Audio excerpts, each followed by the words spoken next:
Live from the R&R Studios in the good old friendly city, it's the Boys from the Wheel podcast.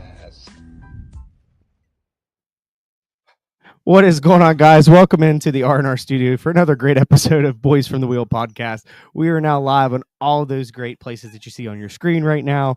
Live on X. Thank you to Salon Resi for that. Being live on X, brought to you by Salon Resi. Shout out to Coach Rez. Great episode here today, tonight, whatever you want to call it. Pack Studio.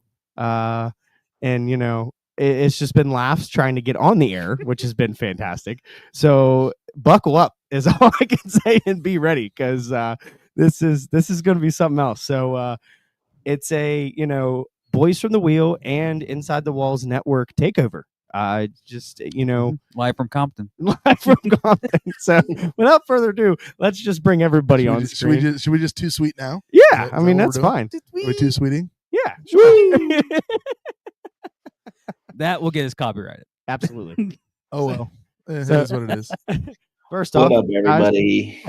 guys, welcome to the studio. Welcome in. Jim from Florida. You Yes. What's this white stuff coming from the sky?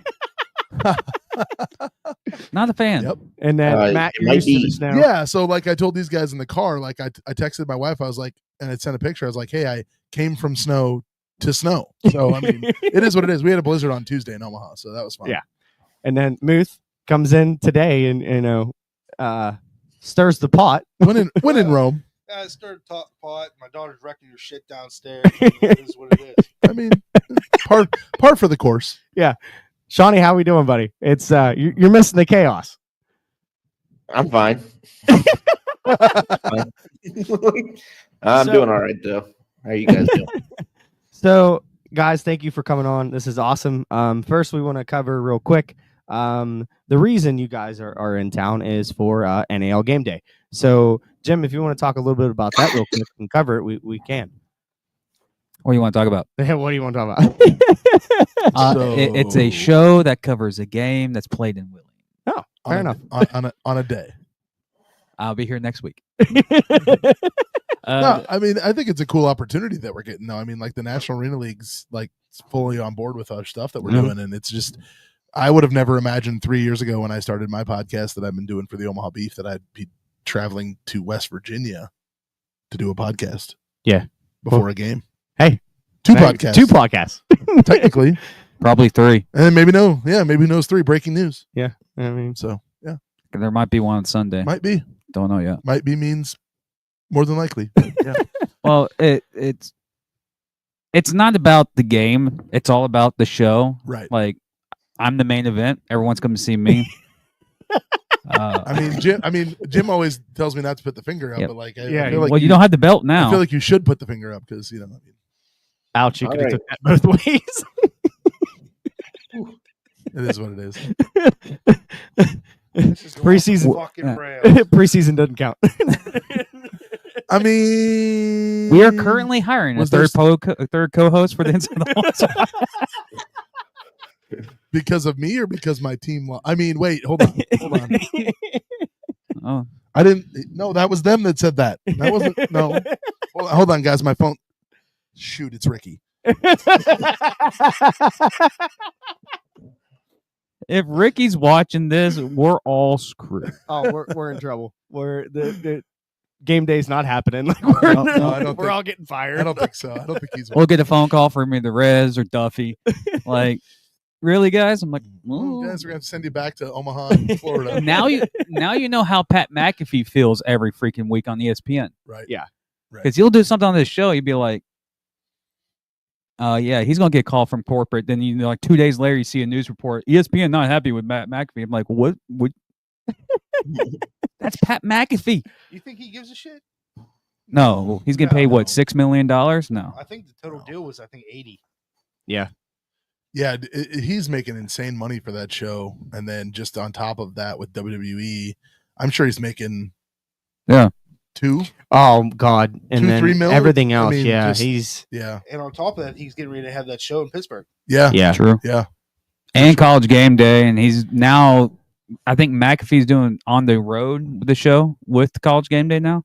Oh, is he? Yeah, I think that's the new thing where he's actually going to physically be at the game day for college game day on the field like they did for the playoffs and the national championship. Okay, I think yeah, that's what he's that going to did do very now. well. Shout out to Ben McToy in the comments. Shout out the program real quick. Muth, we got a little technical difficulties with you. You got to pull your mic up just a tad bit. Sean said he couldn't hear you. Well, Sean can kiss my ass. Just lift it up. I'm just trying I to figure heard that, but it was very faint. what's going on in the background. So there's a fire department right beside us. Okay, well there Yeah. you go. That makes sense then. You think they'd let me slide down the pole? Maybe they I might. don't think that fire department's way too small. To Okay, all right. There's a place called Godfathers would also let you slide. Honestly. Is Godfather's also a pizza joint out here? Because it's what it is in Hey, Nebraska. No. Okay. No, Okay. it's, Okay. right across the parking lot from the casino. Okay. you'll be all right. Yeah, there's 3 locations. Ask the players about Godfathers. They'll be able to tell you. Okay. All right. Yeah, it's one of those establishments. Ah, Be throwing mean- pennies at you. But there might be pizza. There's definitely pie. Sorry. Well, Oh man. as I said, we were off the rails before we started. Oh, it's we knew it was gonna Well, it happen. was off the rails when you were like, Jeff, you need to make that intro for my show. And it said, like we put Omaha background. I was like, nah, you're going to say, well, this is going to be the prime cuts of Omaha beef, and the intro is going to look like Compton. and I lost, Yeah. I lost my crap. You missed a little bit of good communication there, Sean, before the show started because we're all on the same frequency here, and it was hysterical. Yeah. Matt was like, "That's a cool intro. Can I get that? Can I get Omaha?" And Jim, without missing a beat, goes, "No, Compton." I actually did the very first episode that I ever did for my podcast. I did a voiceover thing like that at the beginning of it for like the intro because I didn't know, I didn't have an intro. I didn't know what to do, Yeah. And the owner of the beef hated it. He was like, "What is that weird voice that you use?" And I was like, "That's my voice." I'm sorry that I talk like that. And Mm. he was like, "Yeah, but why does it sound so weird?" I was like, because I was trying to do an intro." And he's like, "Yeah, maybe we don't do that." I was like, "Okay, cool." So I didn't do it. Yeah, I don't understand where the owner is coming from in that. Yeah, no, it makes sense. Yeah, John does ours. Shout out to John that isn't here right now. Yeah. of But course. thanks, John. Yeah, thanks, John. asshole. It's like I said, we just can't see him. He'd probably be doing an epic heel turn here pretty soon. Most likely. Yeah. Yeah. Speaking of epic heel turns, holy cow. Let's talk about it. Yo, Let's do it. okay. Talk So, about so guys, we're watching my son's 10. Shout out to my son Micah, 10 years old, absolutely loves wrestling, right? And we're sitting on the couch watching Elimination Chamber. I had to think of the name for a minute. Watching Elimination Chamber. And all of a sudden he goes back to his room and he comes out, and I'm not kidding you guys. He comes out in jorts and his John Cena hat that we got made for him for Halloween 2 years ago. Because he went he had like wristbands and everything. Like we just went full gear with it. And one of my friends made him a shirt and everything.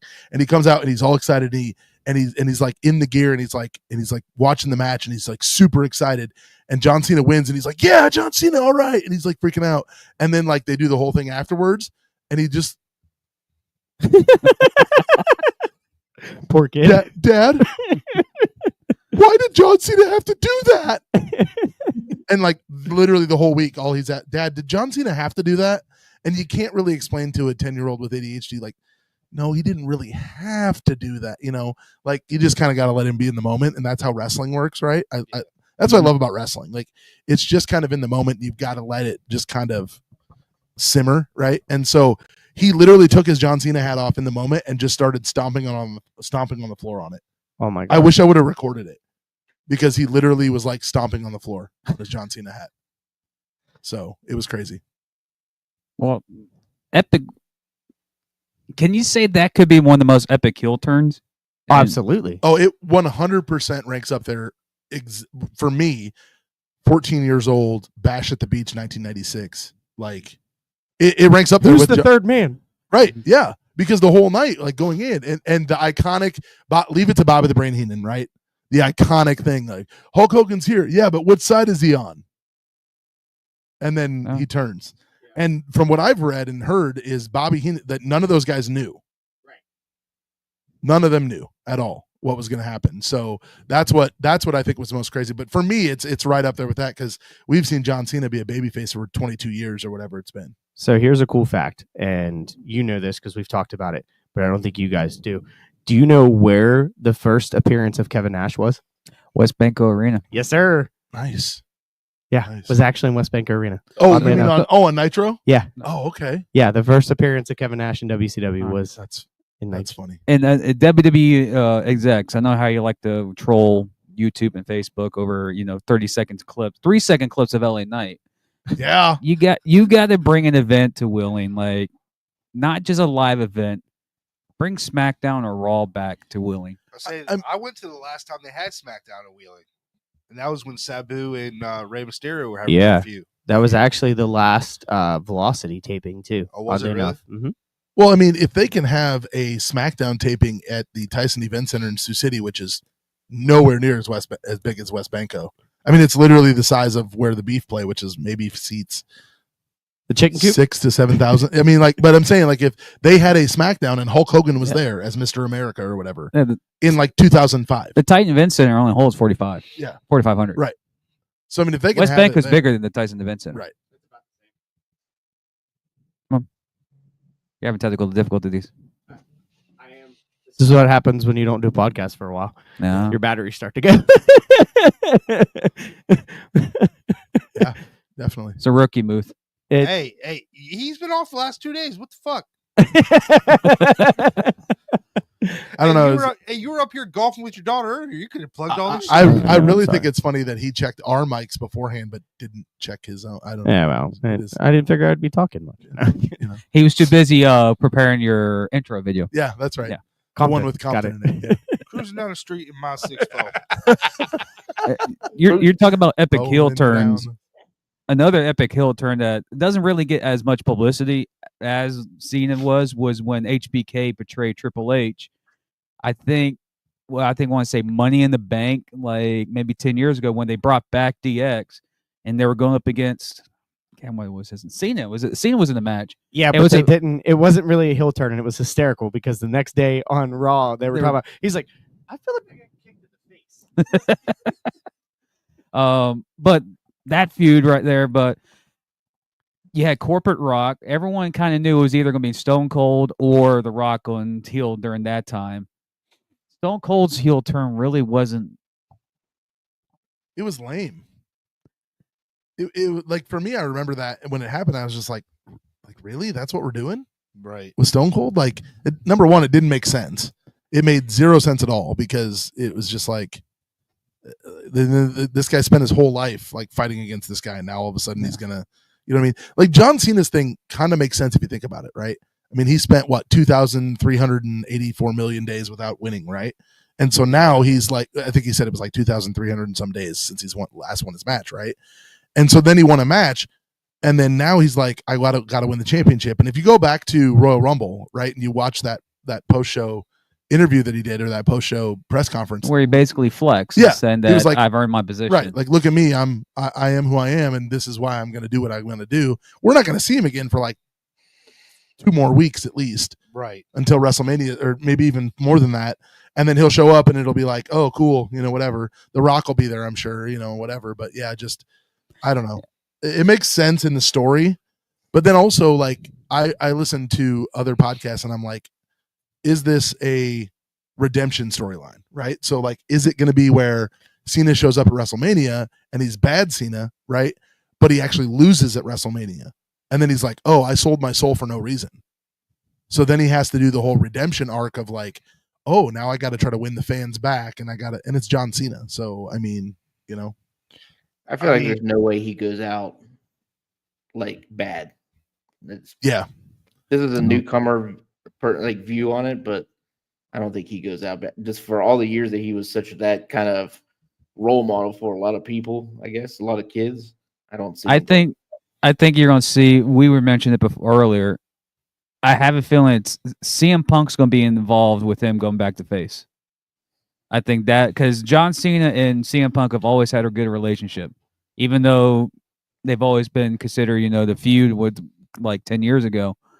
But one thing I've noticed about CM Punk and John Cena and their history is CM Punk gets bad rap by certain industries or certain companies that start with an A and end with a W about being a trash performer. That Seth Rollins feud, it's a feud, period. They don't hate each other in real life. They did have some disagreements, but over the year, you could tell that their working relationship has gotten better. Yeah, the relationship the Bucks had with Punk was completely different. Yeah. Well, Completely different. and I think you got to look at. I think you have to look at AEW with a grain of salt. Am I allowed to say AEW on here? I think you have to say AEW with a grain of salt. AEW root beer. Because Get out cheats. Because it, literally what's happening, I mean, I wish I had a dad who had $1 bazillion that I could just be like, hey, Dad, I'm going to start a wrestling company and hire all these guys. That Easy. Who happens to Easy. own the Jacksonville Jaguars as well. Well, and here's the thing. My brain didn't even think like Jacksonville Jaguars. It just thought, whatever. Go Well, ahead. when You I'm don't be- have to when wait I'm for be- me. When I root for the other shitty team, don't have to in wait the for AFC me. South, It's okay. you know. I'm not that important. You can walk in front of me when I'm talking. It's not that big of a deal. I have a question, and I kind of wanted to like circle back a little bit. Sure. To, you guys were talking about like bringing like a SmackDown something to like Wheeling, for example. Mm-hmm.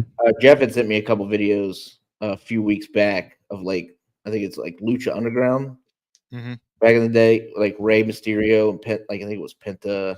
Penta maybe. was Ray Phoenix and all that. Yeah, like so that environment right there is what I would imagine West Banco would be. Would that be like, which was kind of cool? I feel like the crowd was more involved than they are now, and I guess they are more now than they ever been. But I don't think Lucha would be it. Honestly, over the last couple of years, you're starting to see WWE starting getting NXT going on the road. They're just not in Orlando anymore. They're actually moving, and I think NXT is that brand that will go to a Sioux Falls, go to a Wheeling, go Yeah. to. Yeah. Now your mic is off.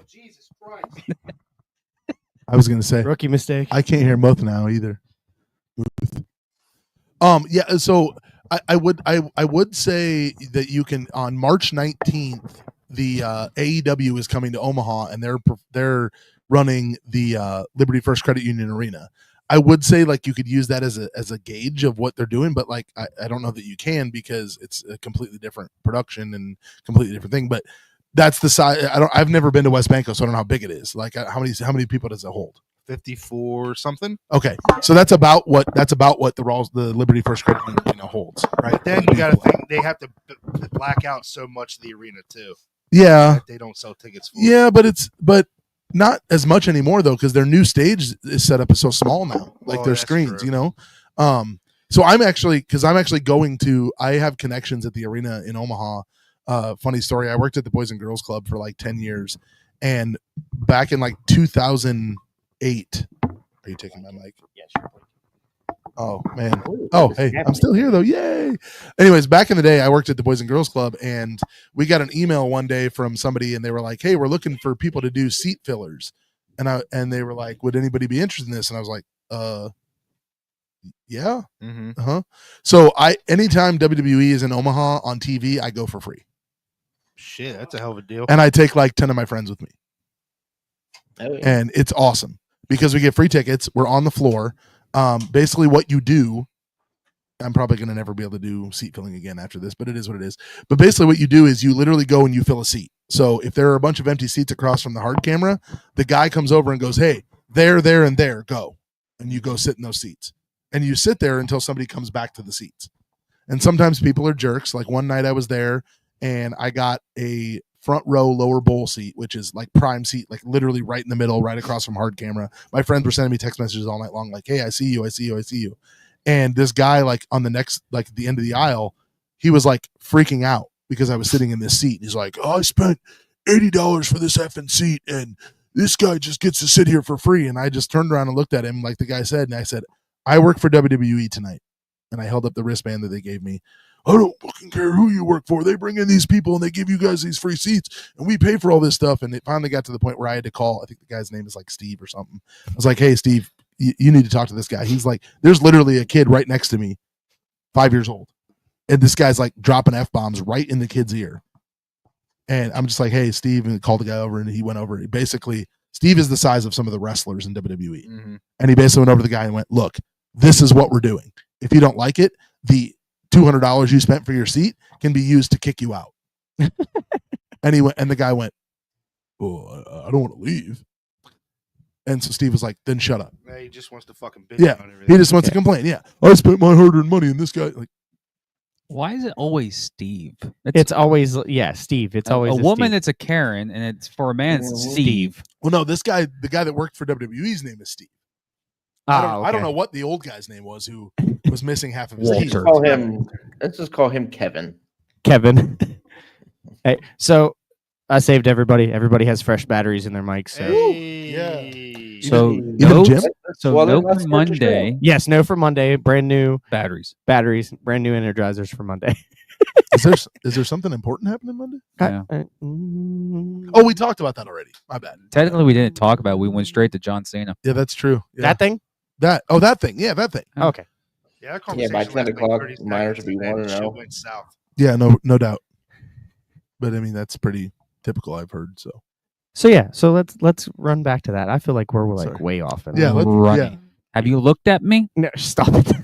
I mean, I second that. Yeah. So if you guys don't know, you guys can check out Inside the Walls podcast on Tuesday now. Note the day change. Yeah. It's on Tuesdays Yep. now. Not this Tuesday though, No, because it's traveling for Yeah, me no, and Matt. I'll be on an airplane. Nope. not Yeah. Okay. happening. So we're moving to Thursday next week for only that next week only. Wait, hold on. What? Are we doing an episode next week? I thought Monday was counting as our episode. You want me to do two podcasts? the in one director night? of the board, You want me ladies to, and gentlemen. You want me to do, hold on. So you want me to do two episodes in one night at the exact same time? You were trying to do that last week. You were trying to do prime cuts after Inside the Walls on Tuesday. After, Yes. yes. What the fuck is happening? What is happening? So I used to do my prime cuts of the Omaha Beef podcast on Tuesday nights at 8:00 Central Time. And then Jim was like, "Oh yeah, by the way, like the week the season starts, we're moving Inside the Walls to Tuesdays." And I was like, "Okay, so I'll move my show to Thursday." And then randomly out of the blue, 2 seconds ago, I find out we're doing an episode of Inside the Walls on. Well, It's all good. We can do it. I can figure it out. It's not that big of a deal. As long as I can advertise it ahead of time, I can just go at 8:30 for my show. It's no big deal. But we can't go. What we can't do is go on for an hour for Inside the Walls and then go like, it hey, won't be an hour because I think there's only one game next week in the NL, and week 2. hold on. All right. So you're talking about next week, not like this coming Thursday, a week from like, Well, we got game day on Monday. right. That'll be breaking down Monday's game and the games that happen on Saturday night. Right. Then we have week 2. We may have to do a 30-minute, maybe not on Thursday, but it could be just a random 30-minute special. because we got to preview the upcoming game. Oh yeah. Good point. Yeah. I do remember you talking about that now. So That's on me. I'm just an idiot. Speaking of previewing, what do you guys see out of the NAL this year? Like what do we think we're seeing? A league that's actually going to play football. I knew it was coming. Yeah, Here we go. I mean, it's a league that released a schedule with actual dates, not date ranges. It's a league that has And arenas. right and actual Yeah, arenas. yeah. Like they aren't like a league that you can actually go buy tickets on their websites Really? for their teams. Yeah, novel thing, right? Huh. Right. Who would have thought that you could? Yeah, usually when you have organizations 9 days out before their game saying, "Hey, we're committed to 2025." What? Stone Cold, what? Huh? You don't know how the sport works because we have an organization here in Willing, a coaching staff, an organization, ownership. It's 360, Yeah. 365. You Same. can't take a day off. If you know Coach Rez, Mhm. he doesn't take a day off. Mm-mm. I know Coach Gibson. He doesn't take a day off. Yeah, Ricky's the same way. You just can't go out of the blue 9 days before the game. Go, we're committed to the season. well, Here's the info for you, ladies and gentlemen out there. That's a red flag of that team is screwed this season. you have teams in leagues that don't have a place to play their games, and it's March 9th, March 7th. Mhm. That's not a good look. No, it's not. And to me, I was accused of not being a real fan of indoor football a year ago or 2 years ago, which just blew my mind because that person, I had been watching arena football since before that person was born. But that's neither here nor there. But like to not have an arena, and like for me to go to, for example, for me to go to a website and look for your team's tickets, and one of the teams that I'm looking at only has one game for sale, and that game is at another team's arena, and you have 10 games scheduled on your schedule. Yeah. And then I reach out to people related to that organization that I know that know stuff about that organization, and they're like, "It's been crickets. I don't know anything. They don't even talk about it here."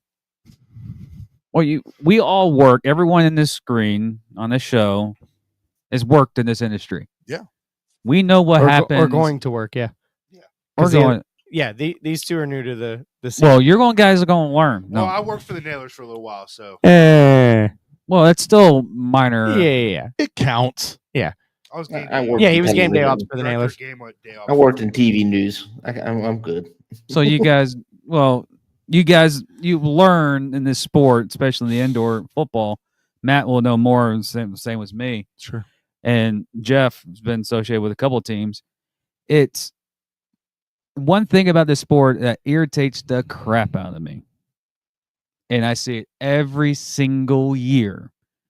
There are owners and there are some execs that think their shit don't stink, and they actually want to do a good boys club.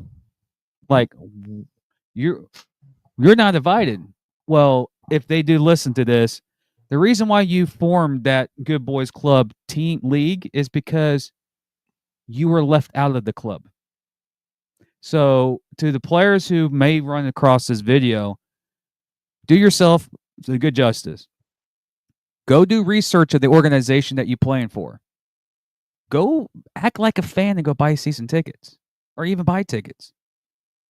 If they don't give you an answer, ask for your release, because you are just setting yourself up for disappointment, and then you're going to be blaming somebody that had no association with it, and that person will become an enemy. And I see it every single year.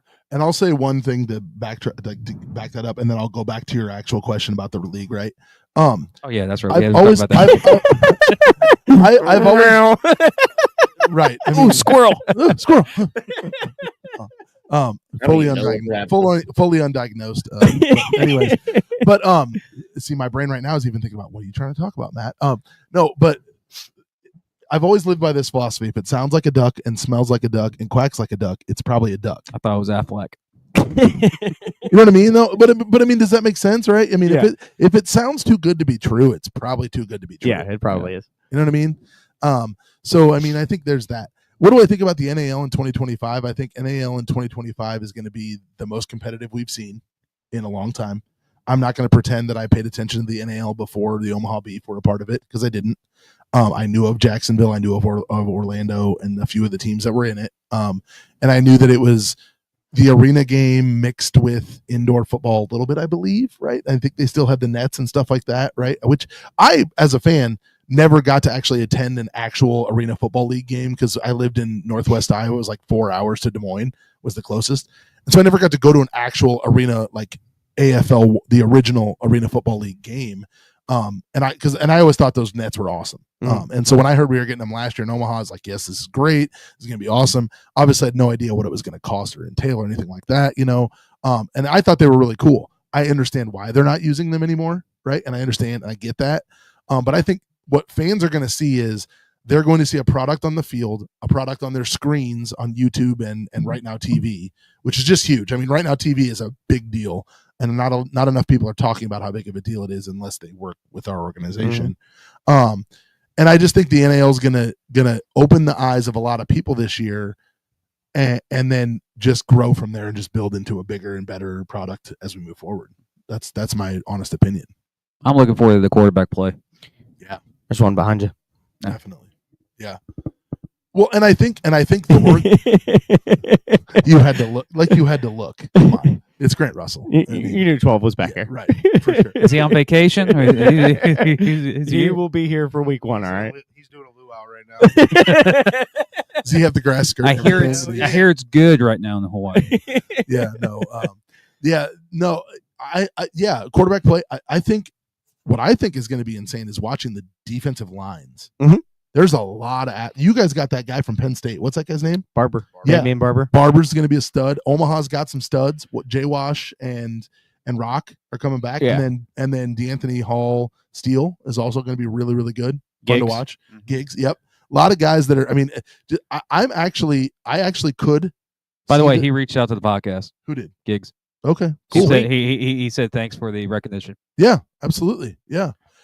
I honestly could see 2025, as weird as this is going to sound, being the most defensive we've ever seen Yeah. in the National Arena League. Yeah. Or in any arena league, honestly. I'd tell you what I'm ready for on Monday is the intensity of the coaching staffs of Wheeling and Colorado. Oh, man. Because I know what Coach Shaw is going to bring. Yeah. And I know what our coaching staff's going to bring. And man, like, I mean, I don't know about y'all, but I wish, I mean, I do know about y'all, but I'm saying yeah. I don't know. Yeah. Who are you again? I wish we could, I don't know. I can't put the finger up, right? Yeah.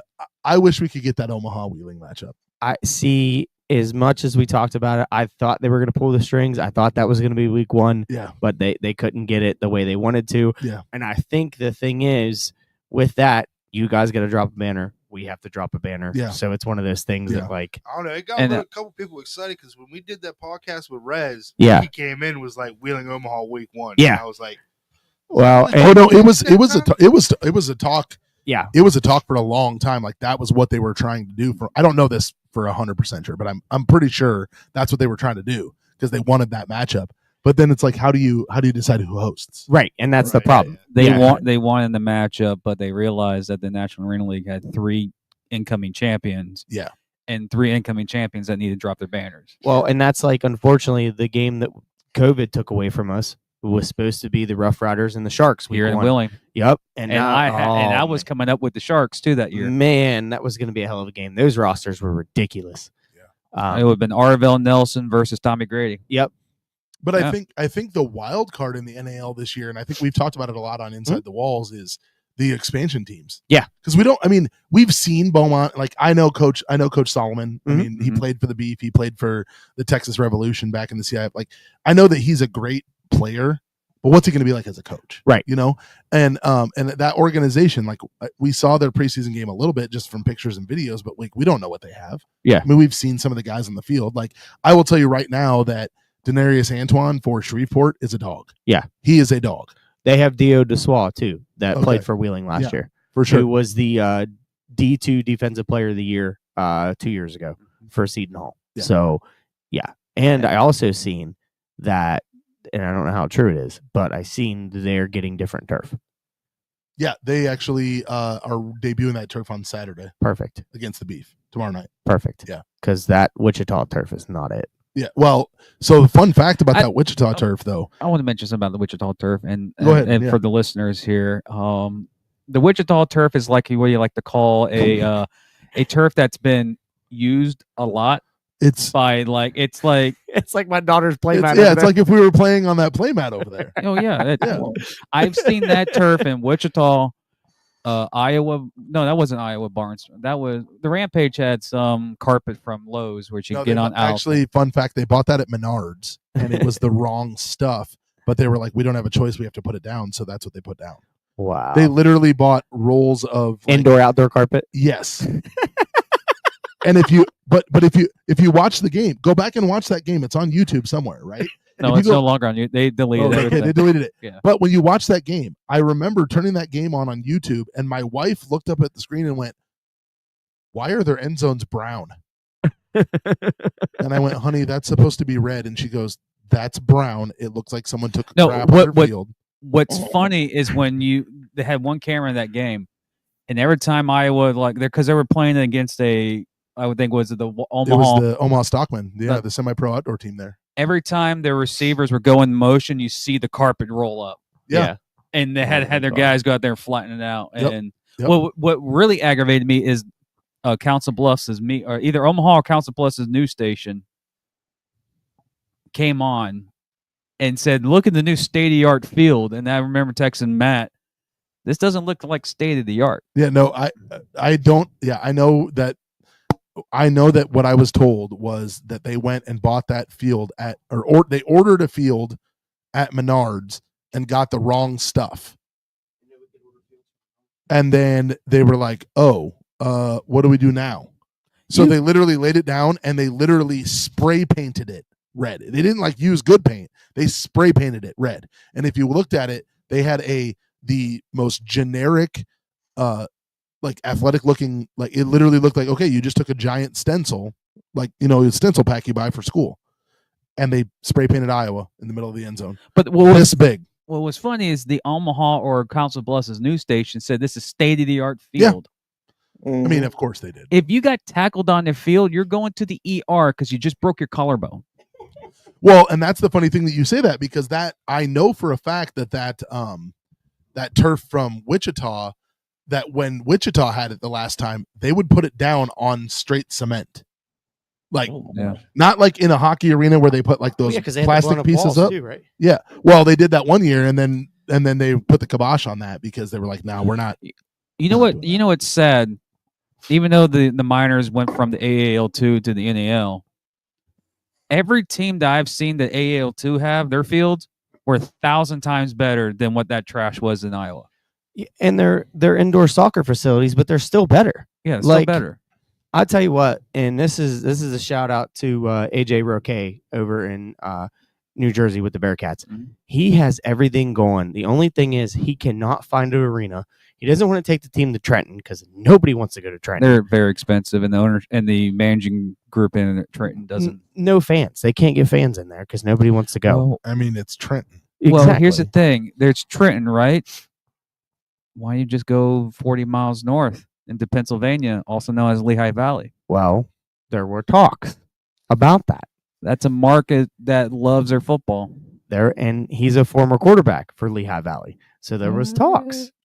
Just saying. Who knows? That might be a down the road kind of thing. And the AAL2 has had good relationships with a lot of teams in the NAL. So I mean, isn't Peach State, who Columbus is playing this week, an AAL2 team, or no? They were last year. Right. I don't know if they are this they year. still are. Are they? Yeah. Right. Okay. So I mean, like, do they play in an indoor soccer Mhm. field? Yes. Yeah. They actually Right. play in a nice one. Yeah, they do. Right. Yeah, it's like red and black turf too, which is kind of cool. It's actually official. They actually know, and the venue actually acknowledged their existence. Nice. Unlike cool. a certain team from Florida. You mean They're you mean the one that I googled last week and couldn't find tickets for? Yeah, the one that apparently plays in a NBA arena. Oh, not anymore. Oh, wow. I've been to that arena. Yeah. It's What was actually- that, Sean? You said something. I said they're committed. Committed. Yeah, that's a word. Like these guys, I don't know if I think Jeff knows because he operates the Willing Facebook page. All the Me? messages. I do. Well, there's another title I'm giving you. One thing I know that guy. One thing I know about this sport that makes me hysterical is the players that reach out to different Facebook pages. Like, here's my highlights. I need to get on the Yes. team, and then I get constant messages from players because they come to me and say, "I'm hearing this. What are your thoughts?" And one of the guys messaged me. He goes, "Hey, I was trying to find tickets for my family to come down to Orlando to watch the Predators play. I think that was in either Albany or something like week 2, week 3." And I told him, like, go to the Kia Arena website. I guarantee you can find tickets there. He sends me a screenshot. He goes, "Dude, they don't even acknowledge their existence." Wow. So I sent him a text message. I was like, that's concerning, seeing that you're 3 months out until the kickoff. Yeah. And they had nothing. And he goes, what do you mean? I was like, go check out Omaha or Ralston Arena. Yeah. I said, go check, and I told him, go check out West Banco Arena. Go see if their arenas not acknowledge their existence. And every one of those teams I'd send to go look, the arenas acknowledge their existence. Yeah. And it's like, if an arena is not acknowledging the existence of an arena indoor team in their building, there's a good chance that lease has not been signed. Well, and you look at the one certain league that came out and they announced all these markets, right? And then literally within 3 days, half of those markets were like, we've never even talked to these people. We don't even know who they are. Oh, you're talking about was it Lee Hutton? Was his name? Yeah. Yeah, Yeah, Lee that was Hutton it. League. Yeah. Where they announced 16 cities, and 9 of the cities, I still remember to this day, someone contacted me. It goes, hey, I hear Tallahassee's getting a team. I was Yeah. like, okay, let me call my buddy who is my former boss or colleague from college. We work together in that same arena that they said they're going to play. And I said, hey, I hear that you get an AFL team. And he goes, what? I was like, yeah, they just announced it. He goes, Jim, I control the events. I know who's on our schedule 6 months in advance. I know who's paid their bills. I have never heard of the Arena Football League going to Tallahassee. I'm like, well, that's odd. He goes, Jim, I'm as a diehard fan. He is a former Tampa Bay Storm fan. That's how me and him clicked in college. Is like we loved Arena Football. He would have told me, he's like, dude, we're getting an Arena Football League AFL team. And when I get called him and talked about it, he goes, never even heard of it. No shit, no joke. 2 months later, he sends me a text message. He goes, Jim, you won't believe it. I was like, they contacted you. He goes, yeah. I said, so what did they send? They send me a screenshot of their finances. It was all clip art. Oh my God. And I was like, oh, this is going to be very entertaining. And Tallahassee never happened. They were trying to move the team from Lakeland, the Lakeland Tornadoes, into Tallahassee. That didn't happen. Wasn't it basically a semi-pro team? Yes, basically. Yeah. Now they did have a team there in the 20 season before COVID, which they had the Tornadoes. It was the Tampa Bay Tornadoes. They played out of the Tallahassee Convention What, Center? NAL? No, it was the AAL. No, they played in Lakeland. Was it? Yeah, Okay. the Lakeland Civic Center, Okay. which is a dump of a building. The field looked fantastic, and they played one game because everything shut down. Yeah. And they looked good. The field looked good. Everything looked good. Well, and then you never heard from them again. Well, the Bismarck Bucks can call themselves the self-proclaimed IFL champions of 2020 because They beat won. Green Bay. They're the only team that went undefeated because they only played one game. Yeah, they and beat they Green played Bay. that one game, so they Yeah. technically were the. That was a crazy season because I remember the Omaha Beef had their preseason game. It was a crazy year. Yeah, it was. Yeah. That whole year was nuts. But like the Omaha Beef had their preseason game, and then literally the next week they were like, so the season's canceled. Yeah. I blame who was the Utah Jazz center that like Karl joke. Malone? No, It was oh God, who was that Muth? The guy that went through with they were doing the post game he was touching post-game. everything. The guy and- from Australia. no You say Utah? Utah Yeah. Jazz, yeah. yeah, because he was like COVID's not real, and then he went around and started. And then the touching next everybody's day, the whole freaking country body. shut yeah, down. everybody was shut down. Rudy Gobert. Fuck, I can't remember. Rudy Gobert, Yeah. yeah. Rudy Gobert? Rudy It was Gobert. Rudy. Oh yeah, it was Gobert. Yeah. But yeah, he was touching all the fucking mics and shit. I'm not an NBA fan. I just had to think about. You know like, what people don't realize is that COVID 2020 almost took out the whole indoor arena football. Everything. Yeah. Yeah. It literally, well, the AFL was already done. Yeah. If they would have survived 2020, COVID would have just took them out. It almost took out the NAL. It almost took out the IFL.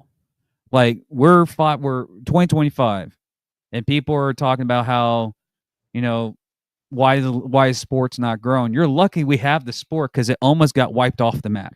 Yeah. By COVID. People don't realize that. The NAL played 10 games the next year, or 8 games, accelerate 8 games to just get something out there. The NAL lost so much money in that 8 games where there were only 2 organizations that were footing the bill to keep everyone else afloat.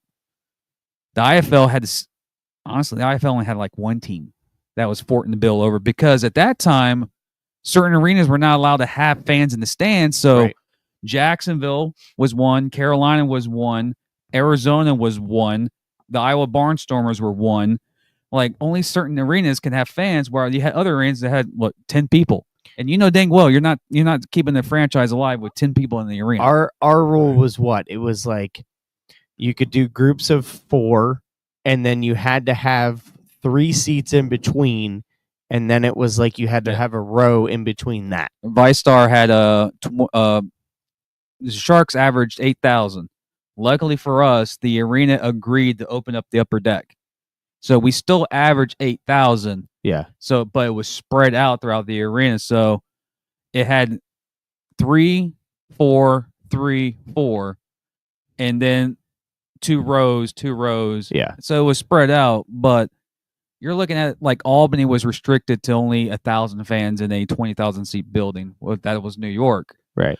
I don't even remember what Omaha did during that. Columbus was restricted to like I think 1,000 people too. It's crazy. And people are like, well, that's one thing I got irritated during that time because that's when I was starting to really get in, like getting accepted by the NAL with the inside the walls, and they were trusting me. It was so hard to get, each and every week we were like, can we even play next week? Like, because players were getting sick, practices were getting canceled, and teams weren't paying the bills because they couldn't get fans in the stands. Right. And you go on social media and you got people like, oh, I can't wait to have an expansion team here. It's like, we got to get through 2020 first. Yeah. Yeah. Like, we almost lost the sport in 2020. Well, This is not the NFL. Yeah. Well, I'm glad that everything stuck around, and everything's good now, and we're poised for a good season. Yeah. I have a question for both of you because I played fifth. It'll be individually. You guys both, support teams. Jim, obviously with the Sharks, and Matt, you with the Beef. You guys, your buildings are bar none one of the best in the sports. Tell me why that is. Why do people flock to the Shark Tank? What's the experience like? And what's it like for the visiting team? Matt, same for you with the Slaughterhouse. What's the experience like as a home fan and giving the away fans just pure shit? Well, for the Sharks, the Jacksonville Sharks are a championship organization, unlike the team across the street. Thank you, Muth, from 1999. Yes, thank you. Mark Brunel. Mark Brunel. Hey, I just want to say we won 3 in a row against you. Mark Hey. Brunel was good. Hey, that's all right. You're just dropping everybody on your roster right now. So it's all Hey, right. You got Sunshine, ETN, and Brian Thomas. Who else you got? Fair. Larry's Giant Subs, Firehouse Grill, Firehouse Subs, Shrimp. They're gonna John Moxley's gonna suit up at safety next year for the Jaguars. Hey, Jacksonville Jaguars, we're all in. Are you though? And like AEW, all in. Yeah. Hey, you might as well enjoy it now because Colin's gonna end up moving that team to fucking London. And Can't. He signed a 35-year deal with the city. Wow. 35-year deal. 35 year. Jesus Christ, how much money this guy got? Well, it's 35-year lease with the city, and he's building a $1.25 billion stadium. Well, it's not. Let's reclarify. It's not a brand new stadium. Oh, there's going to be a lot of new additions. They're just adding on to it. It's a facelift. But speaking back with it, why people flock to the Sharks, it's one thing about the South, and Matt will understand this because of the Iowa Hawkeyes. You understand it because of Florida State. College football is big down south, and one thing that the Sharks really did focus on in their early years, winning helped. They won a lot of games. Yeah. But it's a college atmosphere inside that building. And I have talked to many players. One of them, you can even talk about Brand Munoz.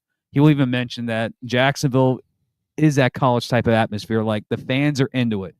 There's a lot of organizations in our sport where you go on the road games and there's no atmosphere at all. They're just happy to be there. They're like, yay. it honestly, you go, this sport doesn't really have it. Jacksonville, I've seen that place with 12,000 fans.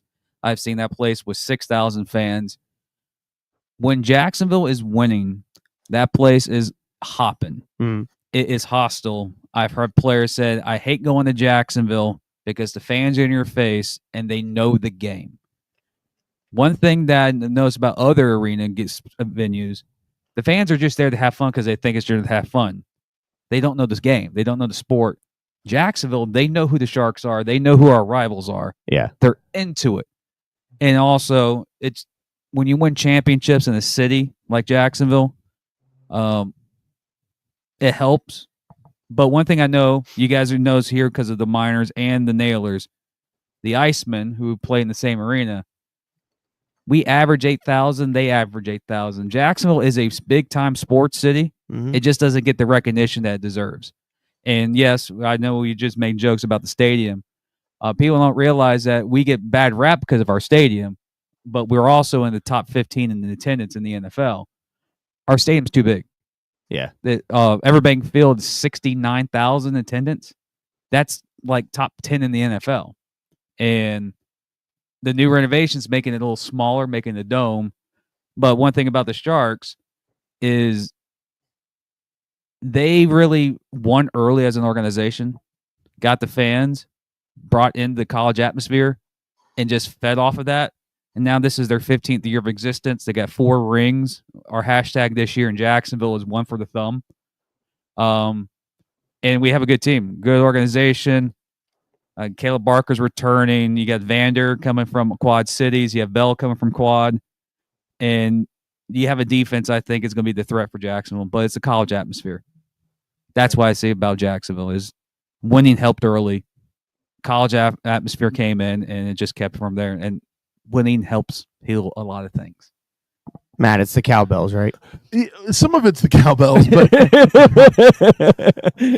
fun fact for those of you watching, this is an inside joke because every time we have somebody on Inside the Walls, I ask them how they feel about cowbells. Because in Omaha, we ring cowbells, and apparently they do that here at Wheeling too, Yes. which is really cool. I almost brought my cowbell, but it makes too much noise to be on the airplane, so I didn't bring it. But Don't ring it on the airplane. Well, in my bag, I can't control whether it rings or not in my bag. Like, I went and bought the thing at freaking That'd be the way to get the Tractor- freaking top flight attendant. Like, I need a delay. I went and bought the thing at freaking Tractor Supply Company, so that tells you what kind of a bell it is.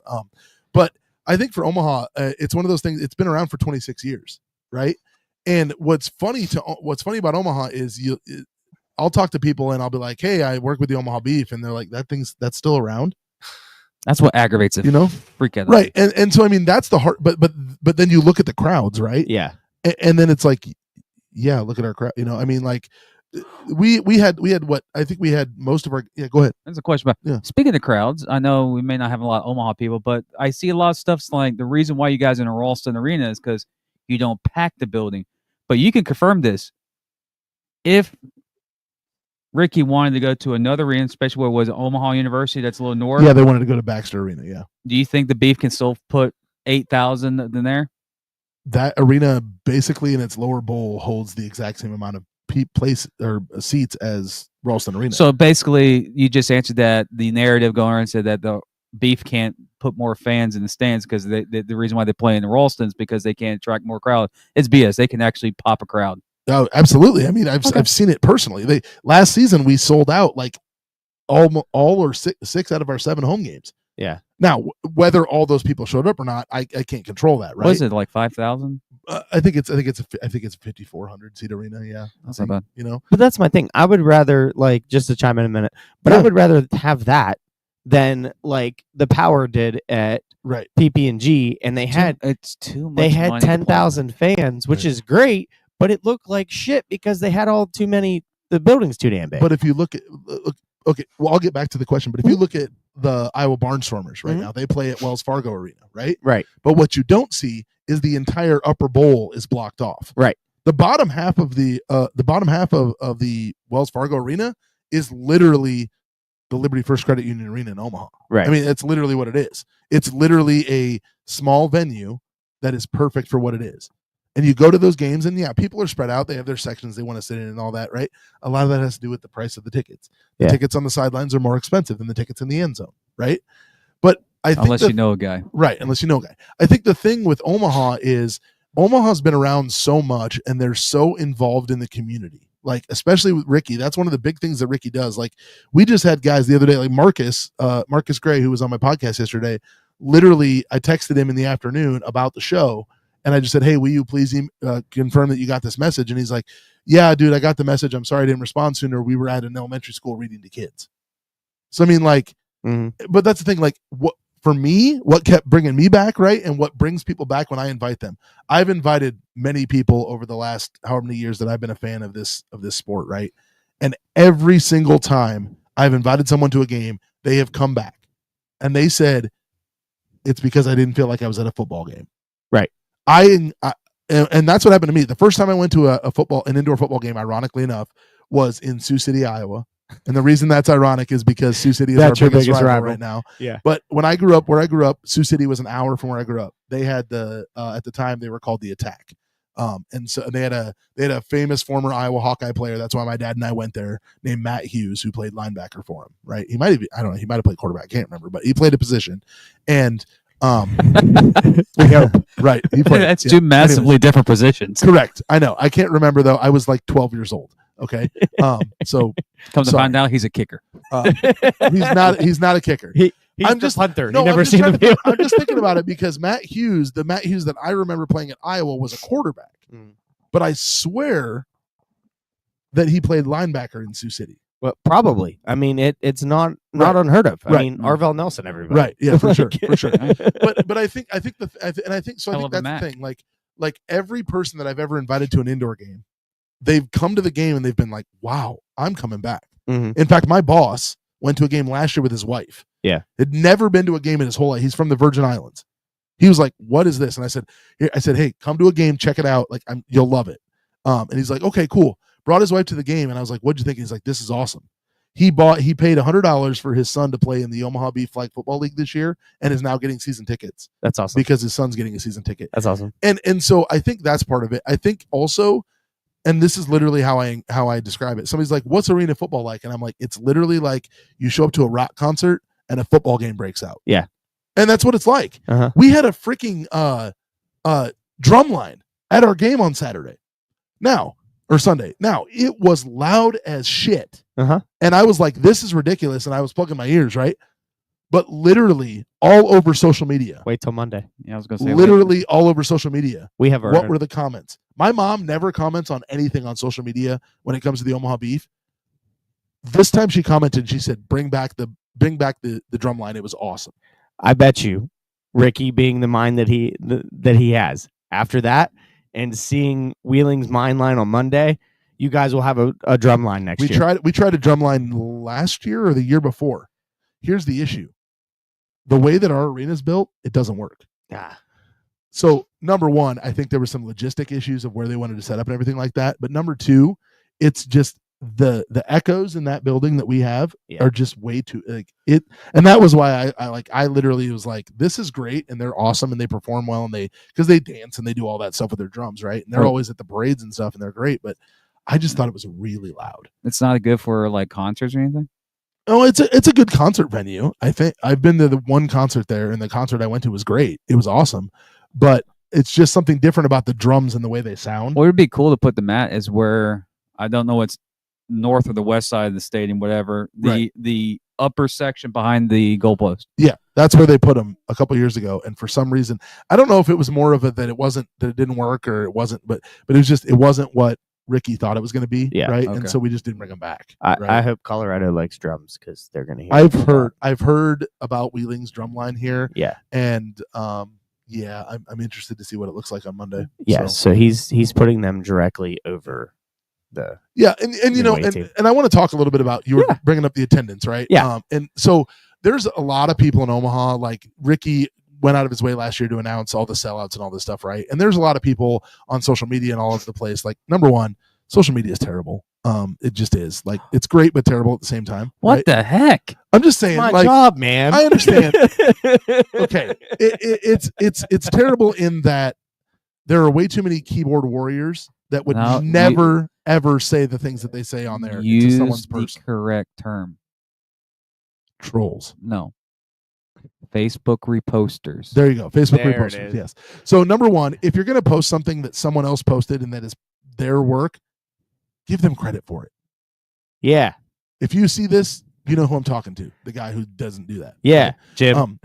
No, I'm not even talking about. I Jim. know. I know. Steven. But no, but You're okay? yeah, I'm good. I'm Okay. good. Sorry, I was clearing my throat. Steven. No. Sorry, hold on, let me get some water. Bang bang. Here's the thing. My brain went squirrel, and I forgot what I was talking about. Hey, I steal it with respect though, What was I talking? because you're usually on the show when I steal it. True. So is it really stealing if you're No, he's just using it. right? Yeah, stealing shamelessly, I guess, Yeah. as it gets. I mean, I've been No, using- I'm talking about when people rip stuff off. They, No, right. they take away our watermark and use it. Yeah. right. Yeah, that's just silly. Like, why do we do that? Yeah. What was I talking about? Attendance. Omaha. Oh, and attendance. Yeah. So in Omaha, we get a lot of like a bad rap Squirrel. because it's like, oh yeah, right, squirrel. There it is. We get like, oh, you sold out the arena, but half those people leave at halftime.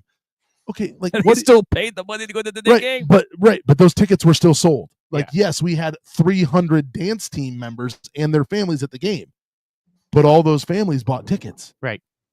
All of them. I just have one question. Sure. Is Sean getting paid for this? Because I feel like he's just been here so he doesn't get fined. Sean, how you doing, man? And this break is brought to you by. Wait, are we? I Are we know why you got them Skittles. I know why you got them Skittles. so he can taste the rainbow. Oh, he's already tasting the fucking rainbow. He probably feeling it too. I don't even need Skittles to taste the rainbow sometimes. Sure. Yo, I just munchies. think it was funny that we were sitting here like, okay, where's Sean and where's John?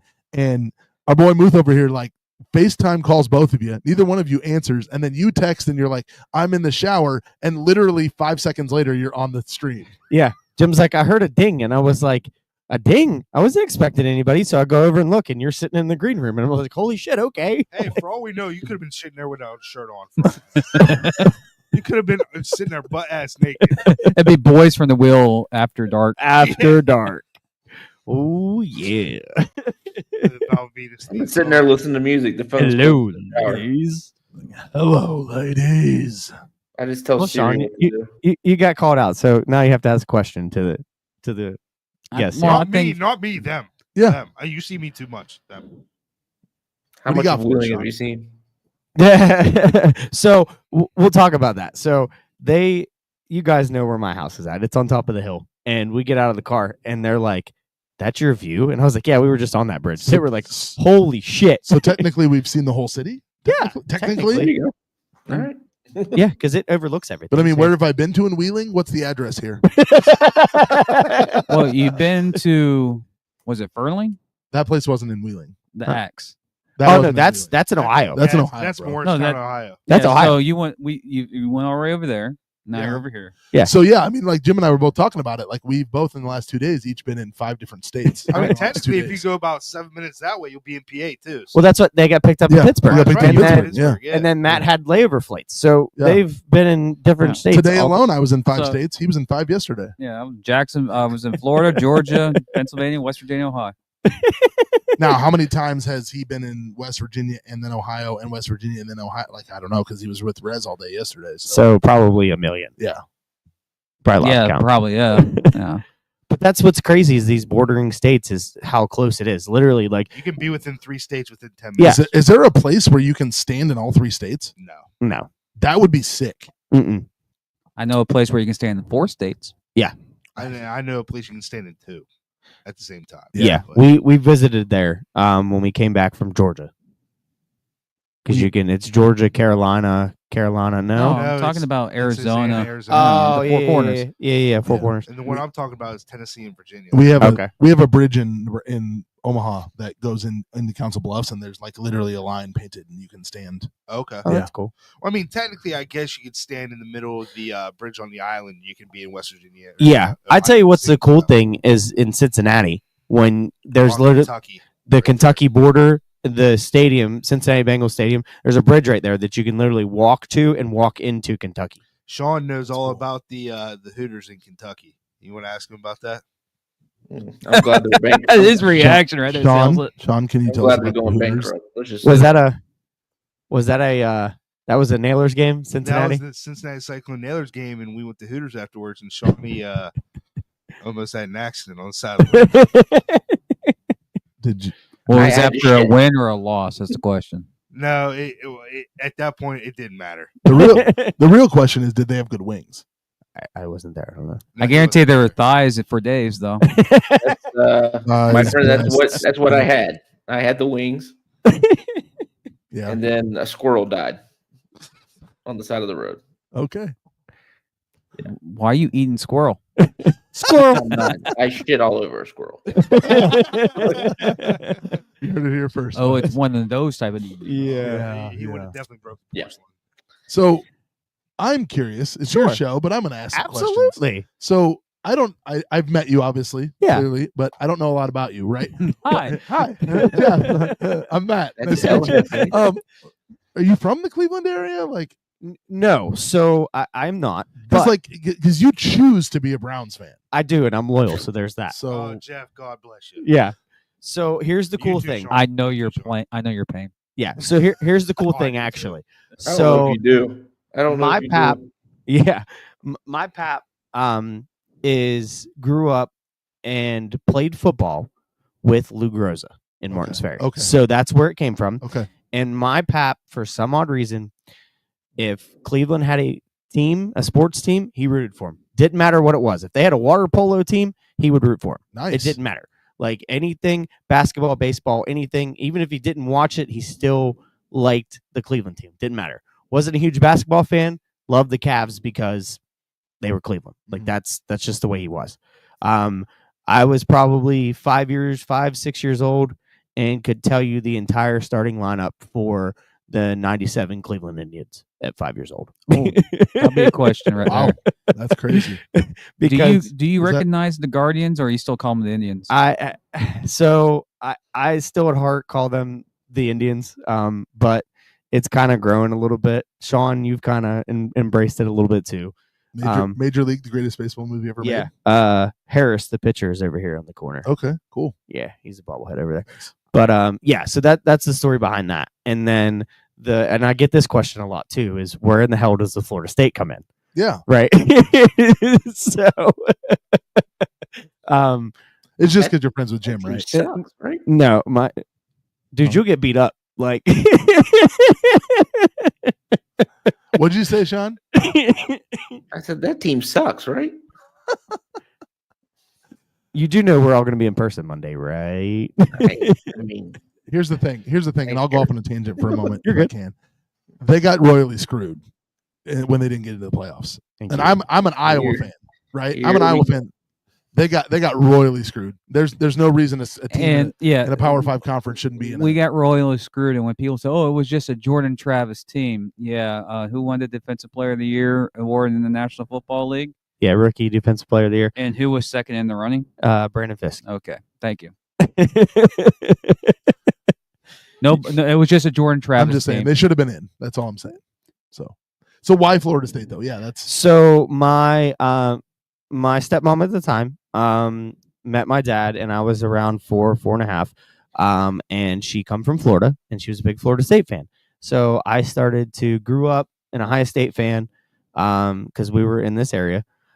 So it was always Eddie George and those kind of guys, and back and forth. And then my mom now showed me Florida State, and I was hooked, man. Like Bobby Bowden, like the first actual game that I can remember watching was the national championship game with Virginia Tech, and I watched Peter Warrick catch a touchdown, and I'm like, yep, that's it, I'm done. Mhm. Like it's the greatest college football player to never win the Heisman. yes, but You- that's why, because I thought the colors were sweet, the logo's awesome. yeah. If you show that to a 4.5-year-old, they're gonna be like, okay, Well, cool. And I mean, you're watching the entire Yes, and But all- I can do this at 4.5. right. You know what I mean? So, But also, It's- you got to understand, West Virginia has a lot of connections with Florida State. and once I found that out, like later on, I was hooked. Yeah. Like the fact that Bobby Bowden coached at West Virginia and everything else. Like it And just, Bobby Bowden helped rebuild Marshall correct, after the tragedy in Marshall. Right. Yeah. So which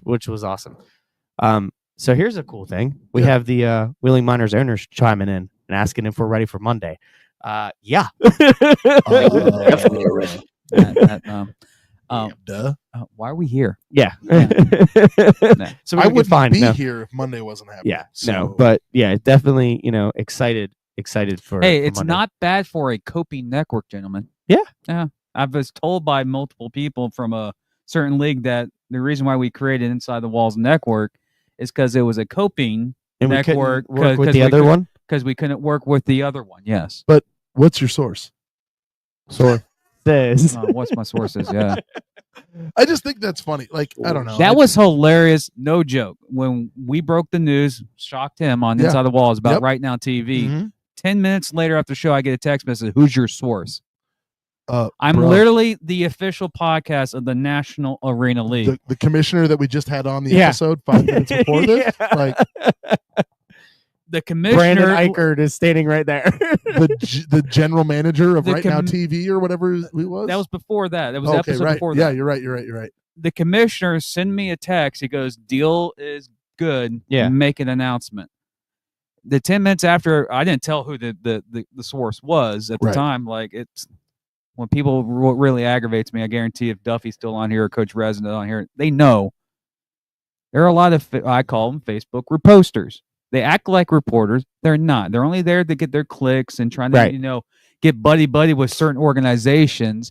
But they don't put the work in.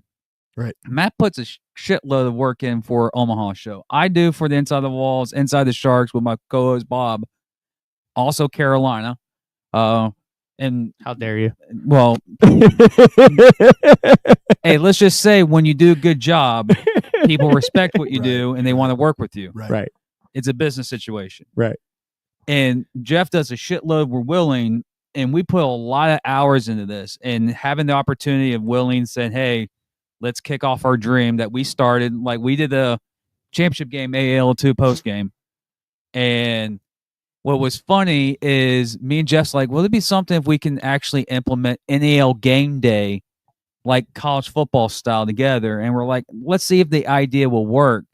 And sure enough, when we found out that Williams was going to host game week 1, Coach Rez was the first Mhm. MFer. Is like, it's going to happen here. Yeah. It's going to be epic. We're going to change the industry with this event. We made the announcement, and I've saved all the comments from the Facebook reposters saying that, "Oh, look, another show. No one's going to accept this. Where are you going to do it?" Like, they thought we were going to just do the show like at multiple locations, like you Yeah. would hear Willing, Matt in Omaha, me in Jacksonville. We're here live, and we're going to be live in the arena doing the event with multiple cameras. We're going to be doing everything. And what really makes me proud about doing this, and I think it's either Matt who gave me the nickname, or it could have been you that you rolled with it with the previous show that I was on with here on the Boys from the Wheel. Oh, the arena chief? The arena chief. I think Matt is the one that gave me the nickname. And it's because I do the Roman Reigns on my Twitter account when I'm taking shots at people and be like, "Oh, now people are starting to figure out when I say something on Twitter, they know, oh, he's talking about somebody." Yeah. Yeah. I don't mention who I'm talking about, but you can finally point the dots where I'm usually talking about. Yeah. They have a number in their name. Well, I mean, without directly addressing that, let's address that, right? They took another logo, took a piece of that logo and turned it in a different direction. It looks kind of like the one that's on that ball, right? That one Yeah. over there? Yes. Yeah, definitely. Yeah. And turned it. Yeah, they did literally. They I turned will- it sideways and shoved it straight up there. Shine it up first. Turn that son of a. Shine it up real nice. Turn that son of a bitch up. And what's aggravating is this is the saying that I don't know who did it. Everyone knows the saying. If you polish a turd, It's still a turd. it's still a Right. turd. No matter how like I've seen so many people try to copy the old AFL format. Yeah. So many leagues with new ideas. Like there's always that other guy that's going to come in and go, "I can do it better. Let me do this. Let me do this." If it didn't succeed with the original AFL, the legit AFL, Right. it's never going to succeed. That had ESPN money behind it. Right. You're talking ESPN money. Disney. You had ESPN money, and also you had NBC money. Right. And you also had NFL Network Right. money. Can we? When people need to realize the original AFL, they folded because they were $4.5 million in debt to the NFL Network. And the The network itself took them down. Mhm. Yeah. Can we talk about how great the original AFL was, though? Oh, my dude, God. there's some Oh my God! Like that's where everybody's like love for this game started. It started, oh my yes. gosh. Dude, 2002, Yeah. War I-4, Jay Gruden, Mm-hmm. forgot who the quarterback was for, I think it was not Dozell, not Rod the Ball. forgot who the quarterback was with the Tampa Bay Storm. 1992, a first-round playoff game, a War in I-4. It was like an 86-85 match. I fell in love with the sport on that day. I was like, this is fucking insane. Well, I mean, yeah, Kurt Warner. Uh-huh. I mean, as a kid in Iowa growing up, watching Kurt Warner, because I mean, we had the Barnstormers before that, even right. Yeah. I mean, and Kurt Warner's Arena Football, the video game on PlayStation 2. It's in the closet, dude. We need to break that out because I haven't played it in like 30 years. That my buddies and I would sit in our dorm room at JUCO, and that's what we would play is that game because it was so insane and it was awesome. Do you have old Arena Football? I have both of them, and I have that one. No shit. So if your PlayStation that plays that disappears and the game disappears this weekend, it wasn't me. Because I can't find that stuff in Omaha. I mean, I'm about to send it with you guys and just give it back to me Monday. Oh, I mean, because you can create teams and like it's no. I just like how you can hit people on the wall and they fly in. The crowd. Dude, those games are sick, 100%. It's like NFL Street. Midway made them, I think. Was it Midway? No, it was EA. It was made EA. it. It was EA. Midway made the Kurt Warner's version. That's right. But the two AFL games, the two actual AFL games, was EA. Kurt Warner's is arguably the best version, though. Well, yeah, because it's like NFL Blitz. Right, for sure, definitely. We got some notifications going God. on. Oh yeah, we've been on for like an hour and 16 minutes, so we're running like through batteries. Like it's been great. Like we've been running through all kinds of batteries through the show. For sure. But that was one question I want to ask you about something. Okay. About the original AFL. Sure. But I mean, you had guys like Jeff Garcia, right? and it's Aaron Garcia. Aaron Garcia. Jeff Garcia is a 49er. Yeah, my fault. Remember Aaron the Niner Garcia. thing you were talking about? Yes. Aaron Garcia played for the Barnstormers. I made a comment on the last Inside the Walls podcast episode. Okay. Orlando Brown is considered one of the GOATs, and I had a message from DM'd me. Person said, "Are you serious that you say he's the GOAT?" So this is the question.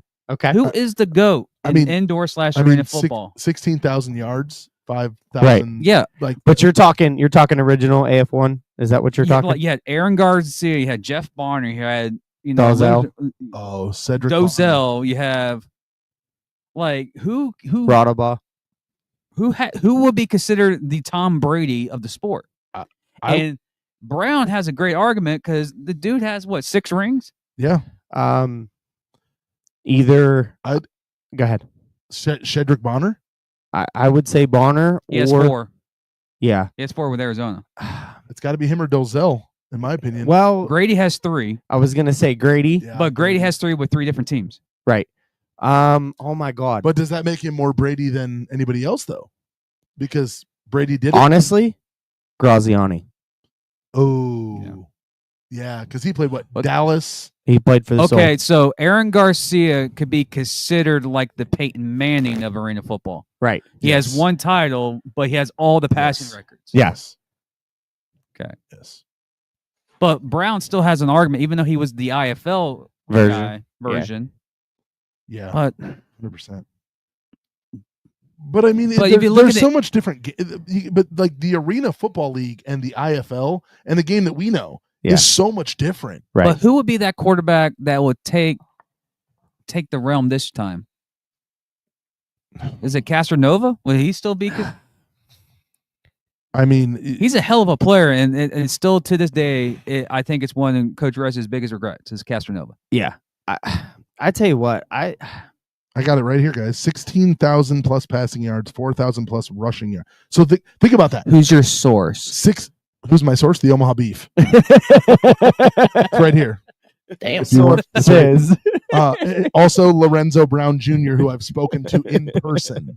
Okay.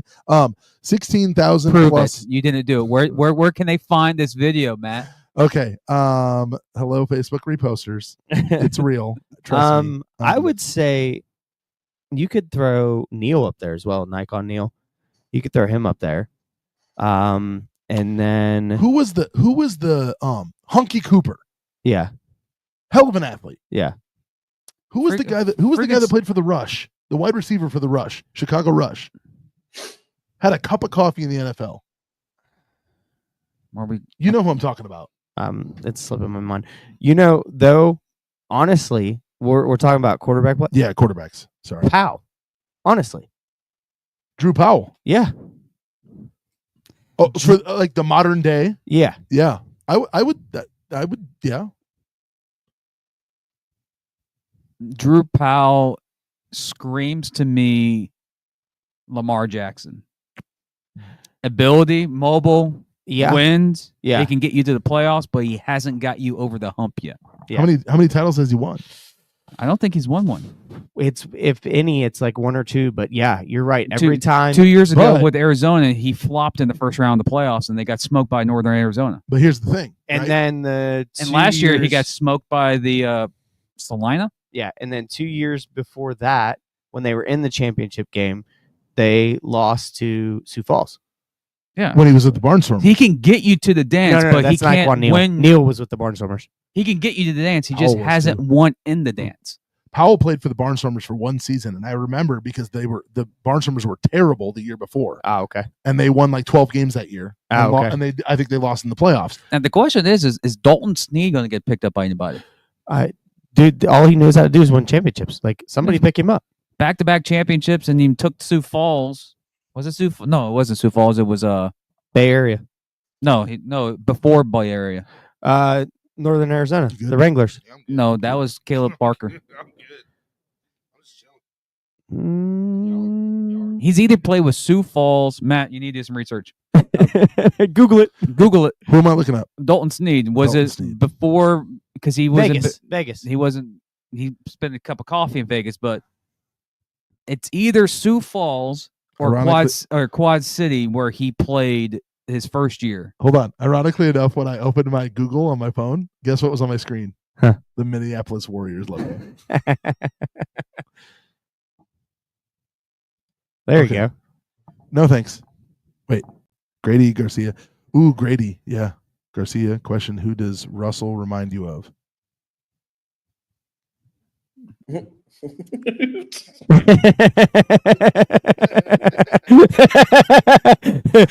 Chris Duffy, ladies and gentlemen.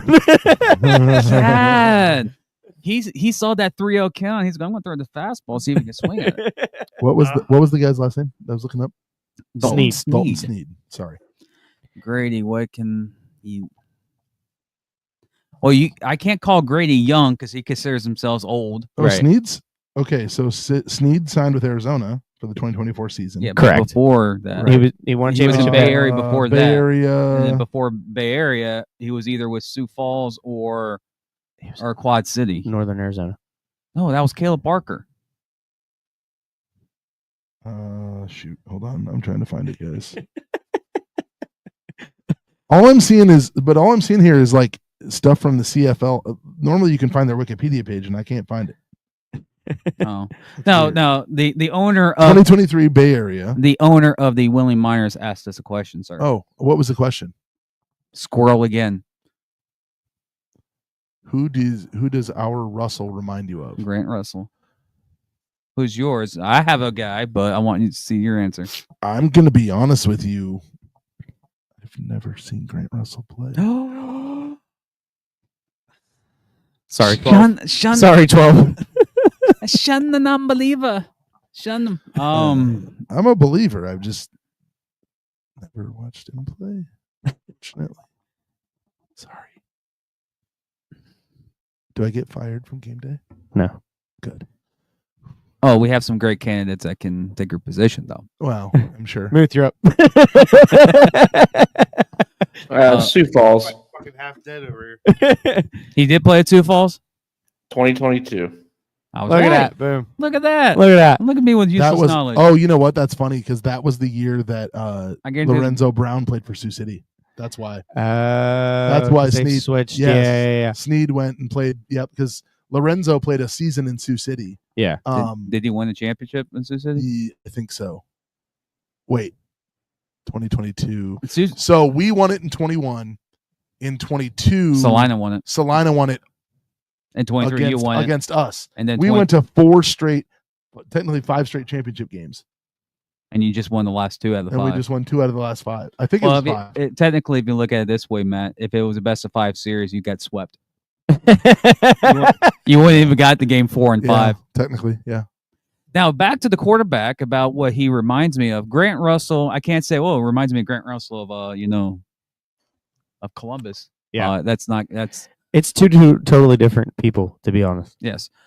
To compare him to a quarterback in recent memory in the IFL or the NAL, he reminds me of. We just mentioned him a couple of times.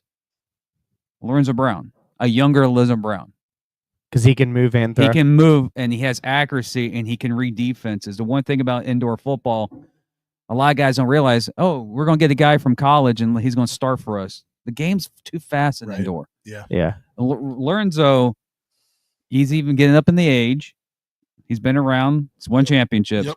But one thing I know about him, he knows what he sees in front of him before he snaps the ball. And I saw that a lot in Grant Russell last year. He knew exactly where the defense was going to do, and he torched every defense he played against last season. Mhm. And I think he can do it again in the NAL this year against better competition, of course. Yeah. But I see a lot of Lorenzo Brown and a younger version of Lorenzo Brown. I see a lot, especially just like pure competitiveness. I can see Rodaball in him too. I was going to say Rodabaugh. Yeah. I can also see a little bit of Arvell in him too.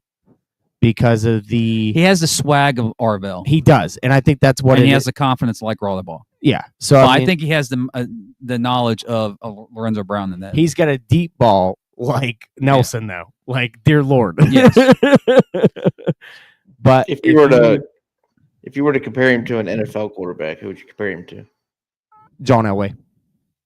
Current or retired? It could be any. I'm going to go with Josh Allen. That's my guess. Okay. Yeah, I could see that. I say. Well, I can say he is not sunshine. Does Josh Allen ever get the championship? Yes, I think he does. I hope so. But In Buffalo? he's not going to win in Buffalo. Nope, he's not going.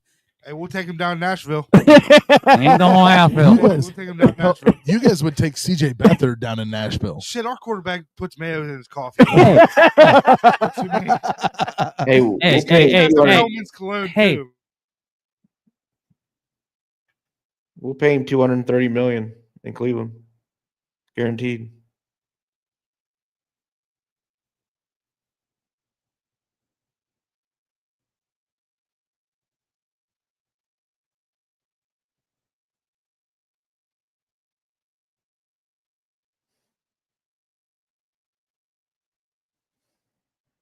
I feel like Jeff's camera froze.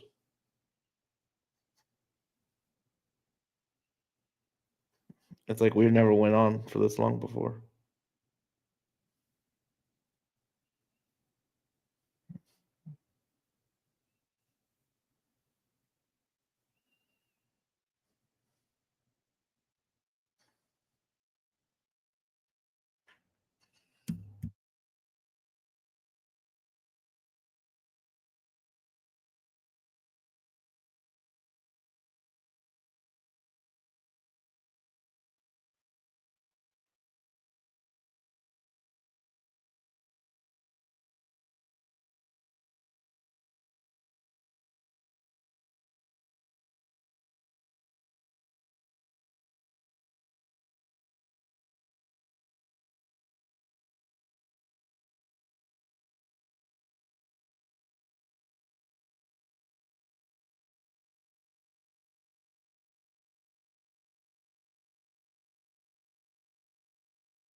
Ladies and gentlemen, welcome to the pod after the pod.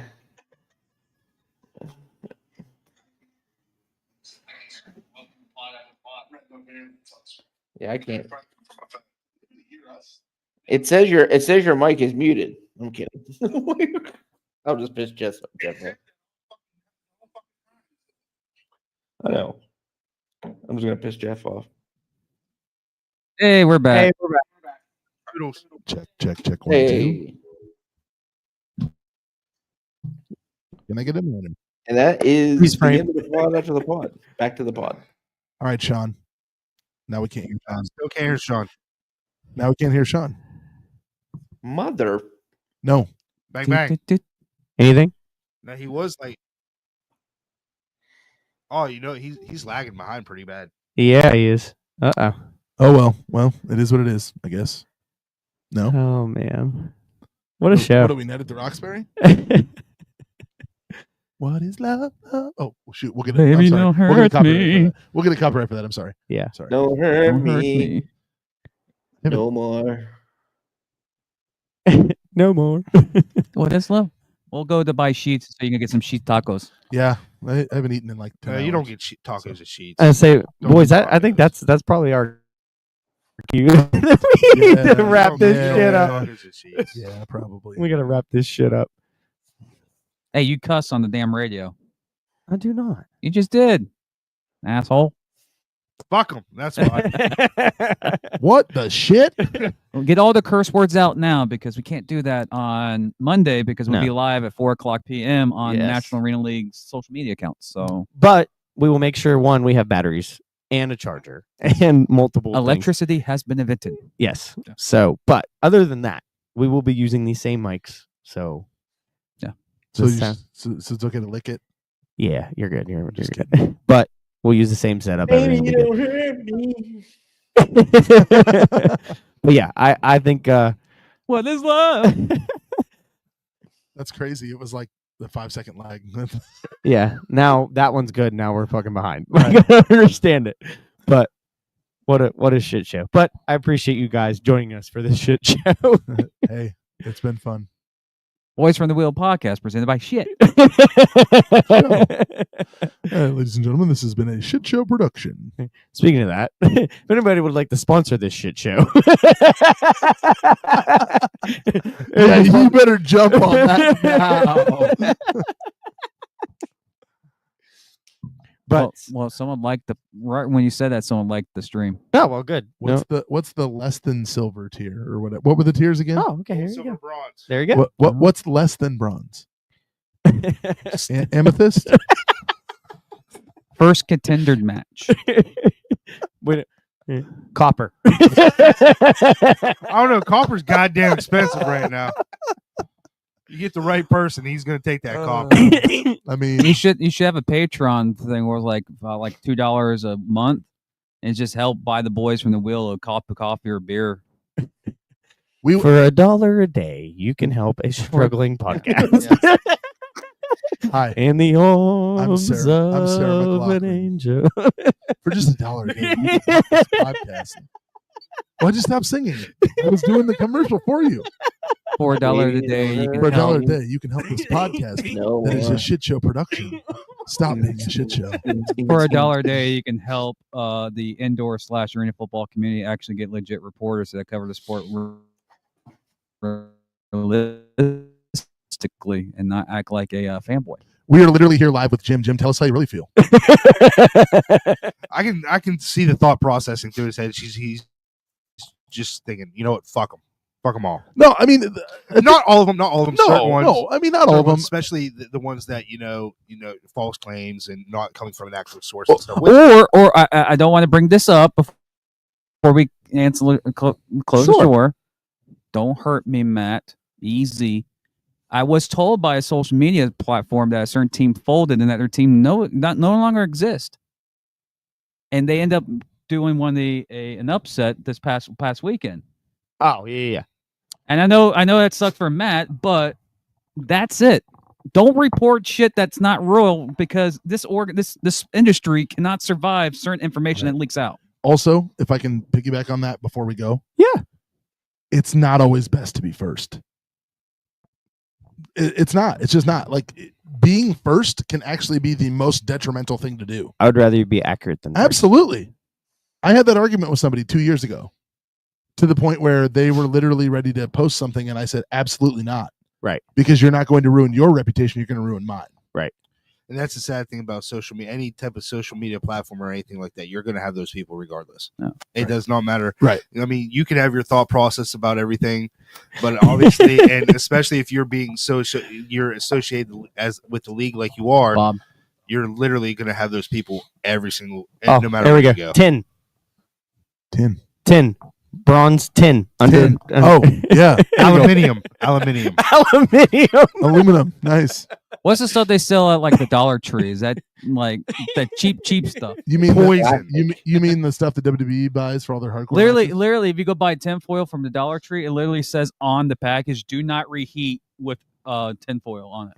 That is so funny. That's hysterical. And people reheat stuff. I'm like, read what's on the package. It's not good. Welcome to America. We don't read shit. Amen to that. I mean, in all honesty, last time you bought a piece of furniture and you thought you could put it together, did you really read the directions? I hate going to IKEA though. I don't go to IKEA. I use Amazon. I've never Sorry, been Jeff. to IKEA. Sorry, You Jeff. Mother. Sorry, Jeff. I've never been to IKEA. IKEA is where you go buy some nice furniture that you got really actually built from the ground up. And I've driven by meatballs. IKEA in Minneapolis multiple times, but I've never been there. Minneapolis. Minneapolis. Nope. Let's end the show. End the show now. well, who was it? CJ. We were talking before you got there. We were sitting down and talking about CJ, and they were talking about winning or whatever. They're like, "Oh yeah, we're gonna beat every team in the league." I was like, "Except one." And CJ's like, "All we gotta do is change our colors to black and turquoise." Wow. And I was like, I don't have a response. I can't. I can't. Oh, it's been unfiltered. Oh, it's been unfiltered, been there, Bob. unfiltered, You, Bob. you missed. I've taken Oh, shots. and I have to keep the tradition going, like me and Bob did for Inside the Sharks. Orlando fans and Orlando Predators, we're 12-13 against you. We owned our state. It's our state, and now that you no longer exist, we will forever be state champions. So, hopefully, your lawsuits are successful in the future, but you will never own Jacksonville. End quote. End quote. And Also, end of the stream. CJ did a good one. Matt got bombarded on the way here about social media. Jeff like, I want to win that award because of the team thing. And Matt's like, that'd be pretty cool. And my dumb ass, I go, oh, don't worry, Matt. You've already been eliminated in the preseason. And I was like, oh, I didn't. And I was like, I was doing that as a joke because of the podcasting thing. Mm. And then it dawns on me, like, you know how you say something and it then dawns on you after you say it. I'm like, It's okay. It's okay. oh shit. That really, damn. But it's okay because my 10-year-old has informed me it didn't count. Well, that's good. What's preseason? Yeah. But no, I was saying I wanted to win the social media award for the NAL. As you should. As a team. Problem is, here's the thing. He'll win it and someone will steal it. And they'll repost it and take the watermark off. The question is Steven, man, are you okay, man? Hey man, you need Sorry, cough drop? sorry. Get your cough drop. God. No, I'm But- good. I'm sorry. The question is should Inside the Walls podcast make a John Cena type of heel turn, or should we just be like we do all the time? My thing is, we're professional. Take the high road. Exactly. We're professional and we continue to be professional. in the state of West Virginia, everything's a high road. Hey, It's not It's- as flat as it is Jackson. But Always- ching, tip your waitress. He'll be here all week. it's always been a brand above all. Always. Yeah, no. Not bad for a coping network, isn't that right, Bob? I know you're watching. Coping Network, developmental team. You'll hear that about 75 times this week. Uh-huh. About how we're a developmental team. I've heard it already. I don't believe it. But I know one thing. I believe that you were in a league last year that was a developmental league, but you were already ready for the National Arena League. That's what I believe. Guess that's how Reds describe. And you're gonna Build the program. And you're gonna prove it tomorrow night or Monday night. Holy shit! Tomorrow Sorry. night. I forgot that. Dude, I lost 2 days. I That's haven't. a I long haven't- ass podcast. Look, I haven't eaten in like 10 hours. Okay, it's been a day. Shit, my wife and daughter left me here. Oh I'm shoot! late for work. I guess he's sleeping on this couch. They both pull out the futon, so we're good. But But arena football games here. hey, they're true. But listen, we have games tomorrow Real games. that count. Real quick before I know we've been talking. You're good. We've been saying real quick for the last hour and a half. This is like the Midwest goodbye, right? You guys know about the Midwest goodbye? Negative. You say goodbye when you're leaving the house, right? Hey, I'm going to leave, right? Okay. So you say goodbye. But then when you get to the door, you have to say goodbye again. And then when you're on the front step, you say goodbye again. And then when you get to the car, you open the car door and then you say goodbye again from the car. And then you get in the car and you say goodbye again. So like the Midwest goodbye is like a 20-minute goodbye. That's so Shit, funny. I ain't got that kind of time. It's great. I know, right? But I know. speaking about the Crazy. games tomorrow, Yeah, tomorrow. Predictions, real quick. Sure. Go ahead. I think Absolutely. I will talk on these. I just won't talk about Mondays. No, that's fine. well, you can't pick Monday's game. Nope. Herb Street rule. Yeah.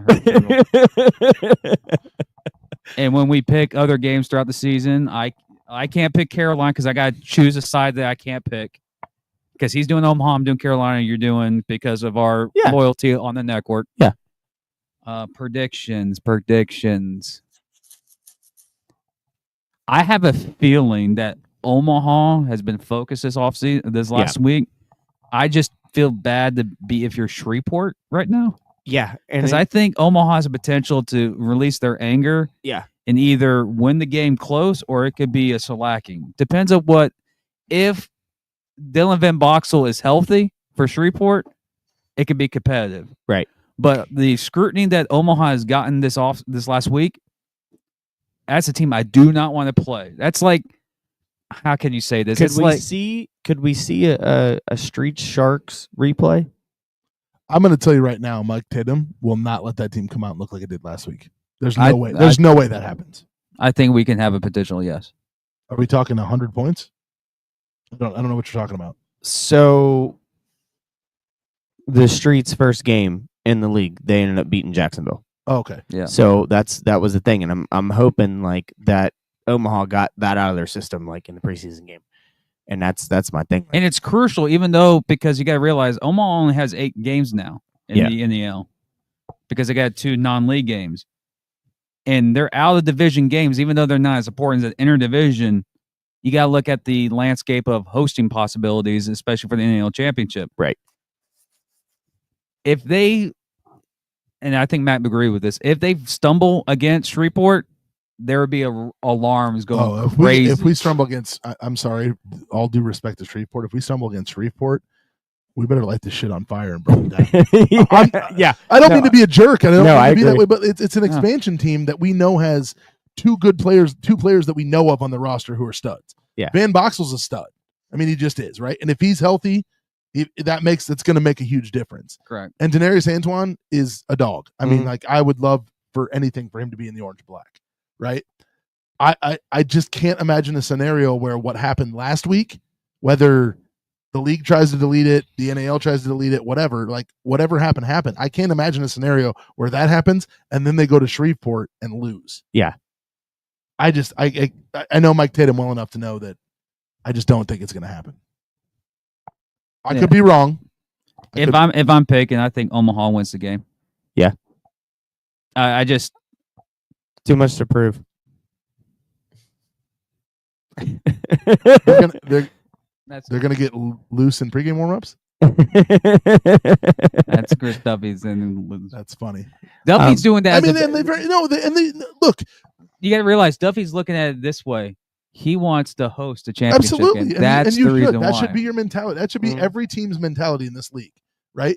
We talk to the Omaha Beef every week. Jim will attest to this. Every single guy that we have on that podcast, you ask them, what's your goal for the season? And they say, win a championship, bring another championship back, keep the streak alive, right? Technically, the streak's dead, but it is what it is, right? But I just personally don't see a scenario, knowing this team the way that I know it, knowing the coaching staff the way that I know it, that they're going to allow that to happen. Now, could it happen? Absolutely. I mean, they could go down there and lay an egg, right? And then we could be back to where we were with the old ownership group, where we were just like, are we even going to have a team next year? What is this team doing? Why are we even watching this? They're 1 and whatever, right? Yeah. Like, could be. I don't see that happening. Well, that's the thing, though, right? You don't have to go undefeated to win a championship. Absolutely. But No. it's a lot harder with only 8 games. True that. And when you're in the division that has Colorado and Sioux City, you have no room to you have no room to Listen, mess up. Sioux make City mistakes. looks like a well-oiled machine. Like, I hate to say it, but I'm scared. if Verlin was there the entire season last season, I don't know. Like, I don't know. Like We had them. We had them down 20 points at one point in that National Arena League championship game last year. yeah, We were up by, I think, 18 in the third quarter. Yeah. The third quarter, we were up 18 points. It's unheard of in arena football. you were an extra point away of losing the championship, and Absolutely. they had no trust in their kicker. no. They didn't didn't- have a kicker. They had a linebacker and receiver playing kicker. Mhm. They didn't have a kicker on the roster. Was it Brandon who was kicking? for No, them? yeah, it was Mainz. Yeah, thought so. I still put Mainz out there. Go. 9 times out of 10, Mainz makes it. They could have won. They should have won it. 9 times out of yeah, absolutely. I mean, like, You know that game was hard when they showed a tunnel cam and you seen Armstrong on the ground. Yeah. Like he was exhausted. Yep. Yeah. But even though Sioux City lost that game, that's still a top 5 NAL game I've ever watched. Absolutely. I think Sioux City's at least 3 tutties against Beaumont. I just do. And Verlon, that preseason game against with Buffalo. Yeah, Buffalo Ridge. It's a 13-hour drive, and I know they were taking buses down there. I think maybe a bus or like vans. And I know that's a long drive, right? But still, like, I could never say this on Prime Cuts. Yeah. And I never would. Sioux City scares the shit out of me. Listen, what a draw for these 2 new expansion teams. Here you go. Here's the 2 teams that Right, played in the right. championship Yeah, game. here's last year. the- welcome to the league. Yeah. Here's the welcome to the NAL moment. It's like when Nebraska joined the Big Ten, and Big Ten just gave them a big FU with the schedule. It's either in those 2 games, you're either going to get the traditional powers win week 1, or alarms are going to be set in the national division. Because I'm going to tell you straight up right now, the national division has a very good chance of losing all 3 games, Yeah, and it's kind of hard to say that. Yeah. it's crazy to think. But at the same time, it's actually benefit. If all the teams lose, no one loses ground. Hey, that's one reason to watch the NAL this season. I Exactly. mean, that's the exact reason. I said it earlier. I think it's going to be the most competitive National Arena League But season we've ever seen. I am intrigued about, even though it's a non-league game, I really want to see what Columbus looks like with Marcus Brooks, with Yep. ZB, with Yep. Ziegler. I want to Yep. see how they look like, because they get right after that. They have a bye week, and then they have Carolina. Yeah. Right. We get Carolina next week with Willing, so we'll see what Carolina is. One thing I like about, we've mentioned this on the show multiple times, even though the playoffs are not 16 or 8 teams wide, or 8 teams bracket, 8 teams big, we're going to have meaningful playoff games week 11, week 12, week 13 Yeah. before we even get to the playoffs. Right. So we have potential of that, but if you told me a guaranteed lock of the week, I think Omaha. Well, I think. Well, minus the Pete. We're not talking about Peach State because that doesn't count towards Right. the standings. Right.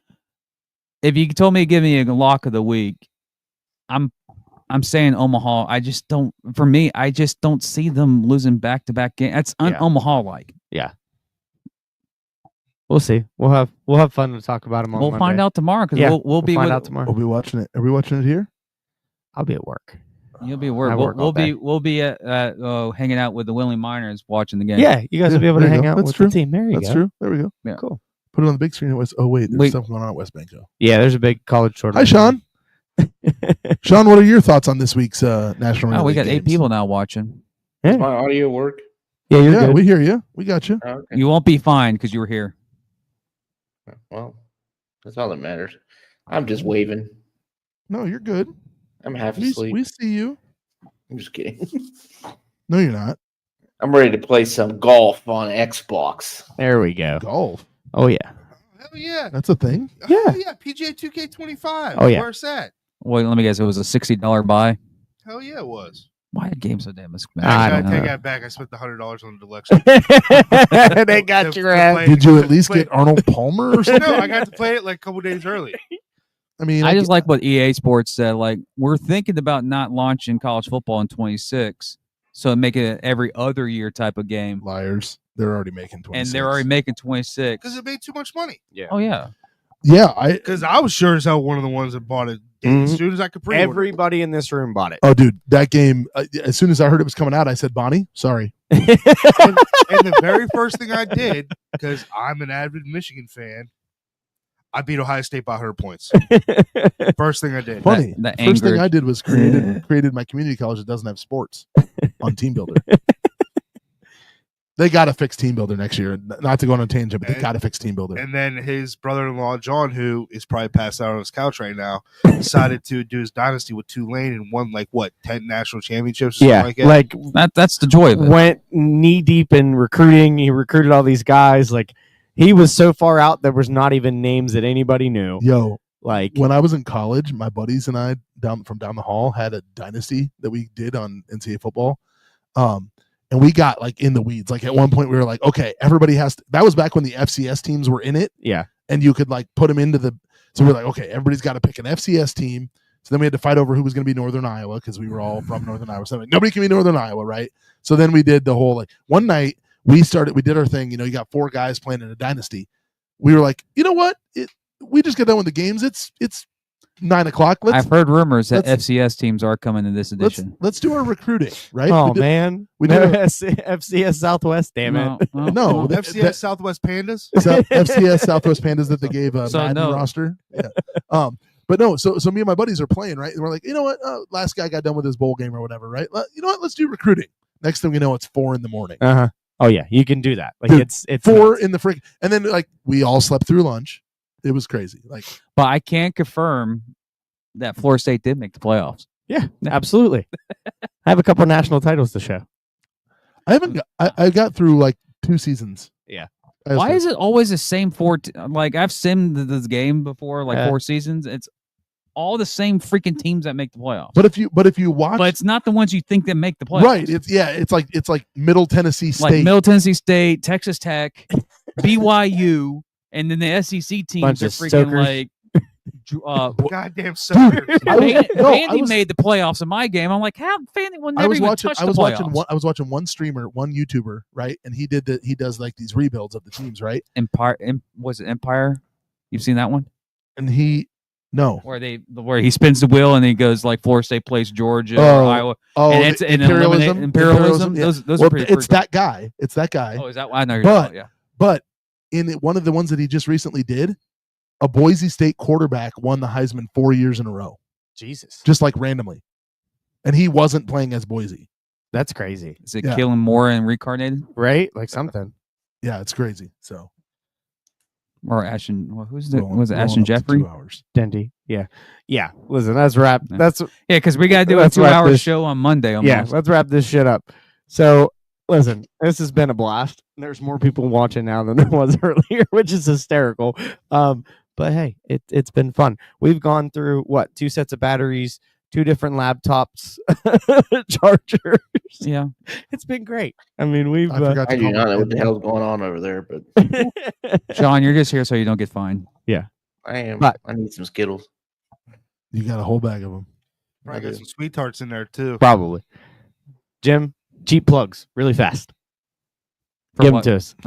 Inside the Walls Network, Inside the Walls Podcast, Inside the Sharks, Through the Wire, Inside the Walls Podcast. I already said that. Prime cuts of Omaha beef. There we are. NAL game day on Monday night, And Monday get your afternoon. and if you're in the Willing area looking for tickets, go to crap, I don't know the Go phone number. wvminers.com. What was the number? WVminers.com. You caught me in a lie about the number. I was like, I named the number to get the phone the not- tickets. He goes, you had that as this note. I was like, no, I didn't. Yes. Do you Yeah. still remember the box office number? Fuck no. you used to. Wait, isn't it two? No, that's Naylor's office. Just go to the West I know- Bank Arena yeah, just box go there, office. Just go to West Bank Arena and buy tickets. I know the Naylor's Yeah. number because it's easy, but I'm not going to say it. It's the last is 700. I do know that.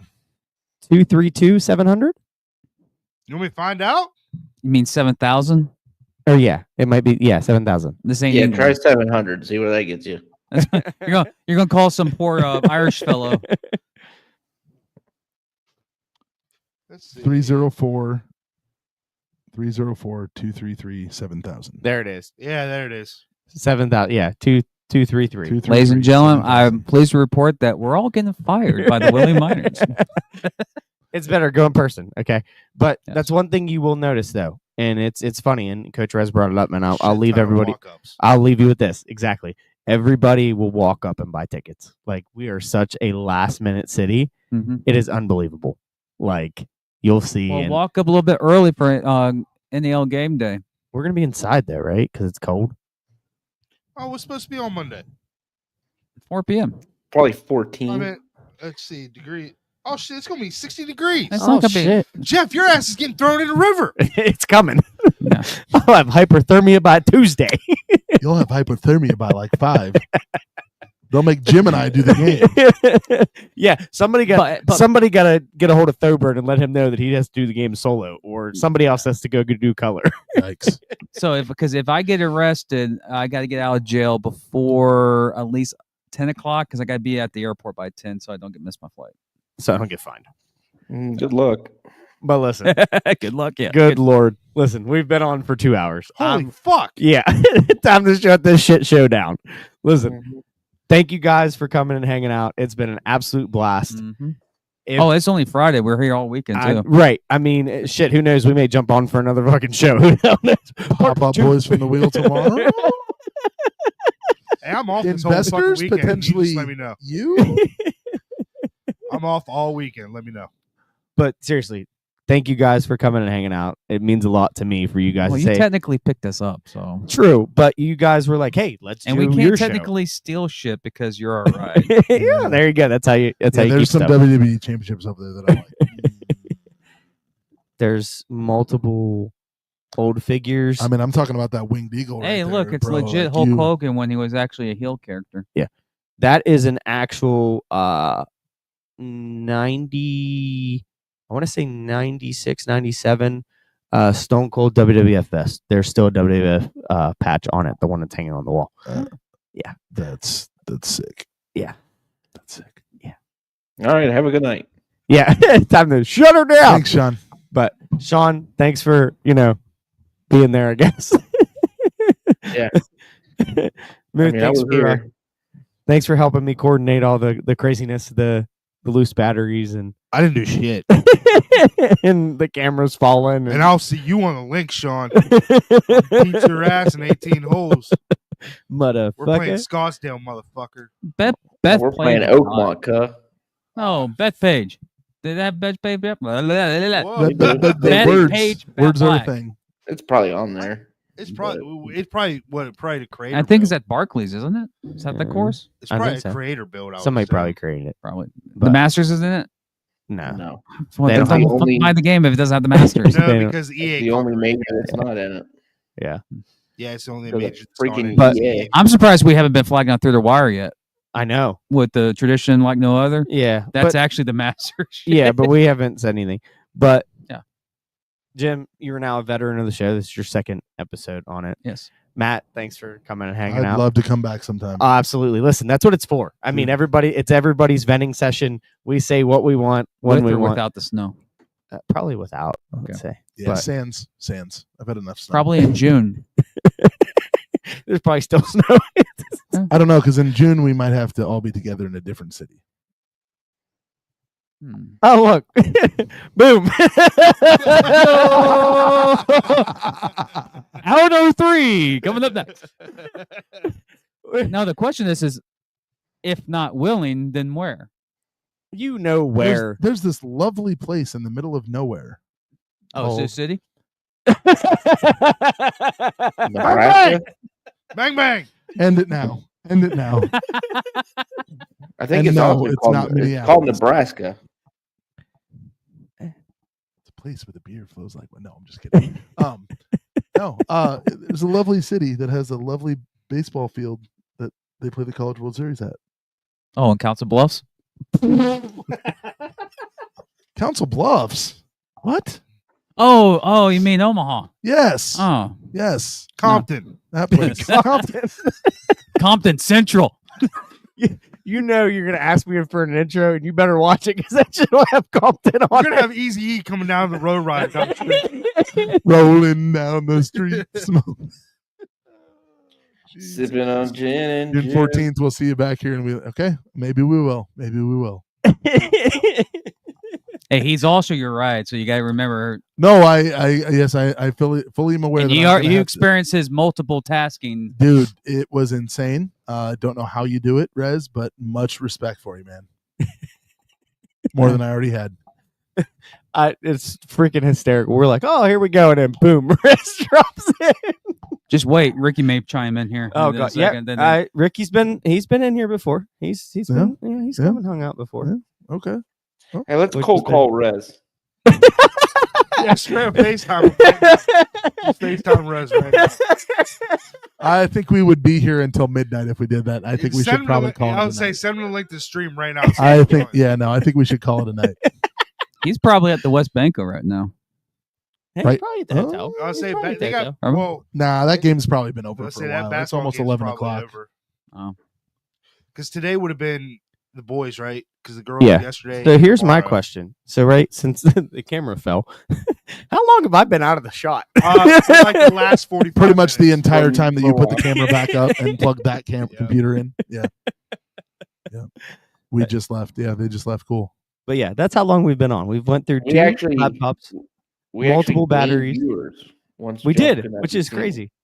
Yeah, It keeps dropping back and forth between 5 and 6. this is hysterical. That's great. every time Jeff pops into the frame, we lose one. Well, Could be me too. Well- though.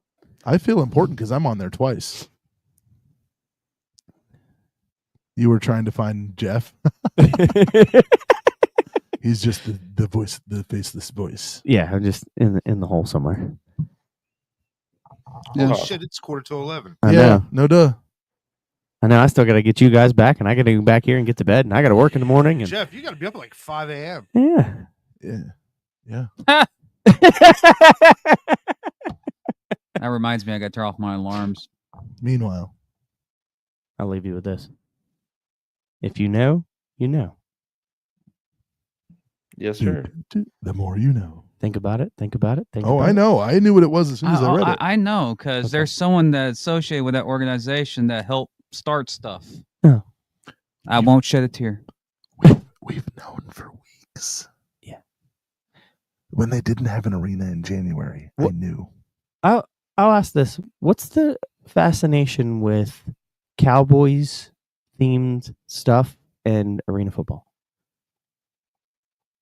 Yeah, I don't. Yeah, that's strange. Yeah, Yeah. It's a great it's and we got 2 of them in our league. Yeah. well, one of them is just dead. It's just a dead cow. Shout out to Sam Gordon on that one. That's still one of the coldest moments on the Inside the Walls podcast ever. Well, so what Yeah. does the what does the logo represent? Oh, it's just dead dead cowboy. dead cowboy. I'm Yeah, like, but the context behind when he said yeah, that, when he said that, yeah, but just- it was. But I mean, you've He got could have said Ghost Rider or something. yeah. like that. I mean, you've got obviously the Desperados of old, which was Mhm. fantastic. because it was owned by Jerry Jones. Yeah, true. But I mean, the Bandits, the Outlaws. Like, What was I the mean, other? No, was it Vigilantes? Was supposed to be Mhm. the other AFL one from Mhm. Dallas? Yeah, when they switched over from that to then, and you got the Gunslingers in, Yeah. in San Antonio. Like, it's crazy. Mhm. So what we got in Texas? We got the Gunslingers. We Mhm. got the Renegades. Yep. That's about it. But I mean, I don't know. it's everywhere. Yeah. Like, You got Sioux City, the band. You got the Bandits. I just think it's something that is the the Wranglers. Yeah, the outlaw, yeah. the Outlaws. Yeah, I mean, technically, if you look at the Sugar Skulls logo, Who was it? The Marshalls? The old Dodge Yeah. City? No, Dodge City Law. Dodge City Law. yeah. So City it wasn't Law. the band. It was actually okay. But That then was like- they have the Marshals too. yeah, Rapid City. Yeah, Rapid City Marshals. R.I.P. Well, but you got to look at it too, though. All those cities that have those, I mean, I guess Sioux City. Well, I guess Arizona doesn't really have. I mean, but they have a history of like, cowboys and Indian type stuff, right? I guess. I mean, Rowley. Old West. You're talking about the New York Yankees of the industry, the Arizona Rattlers. Yeah, Snake. yeah.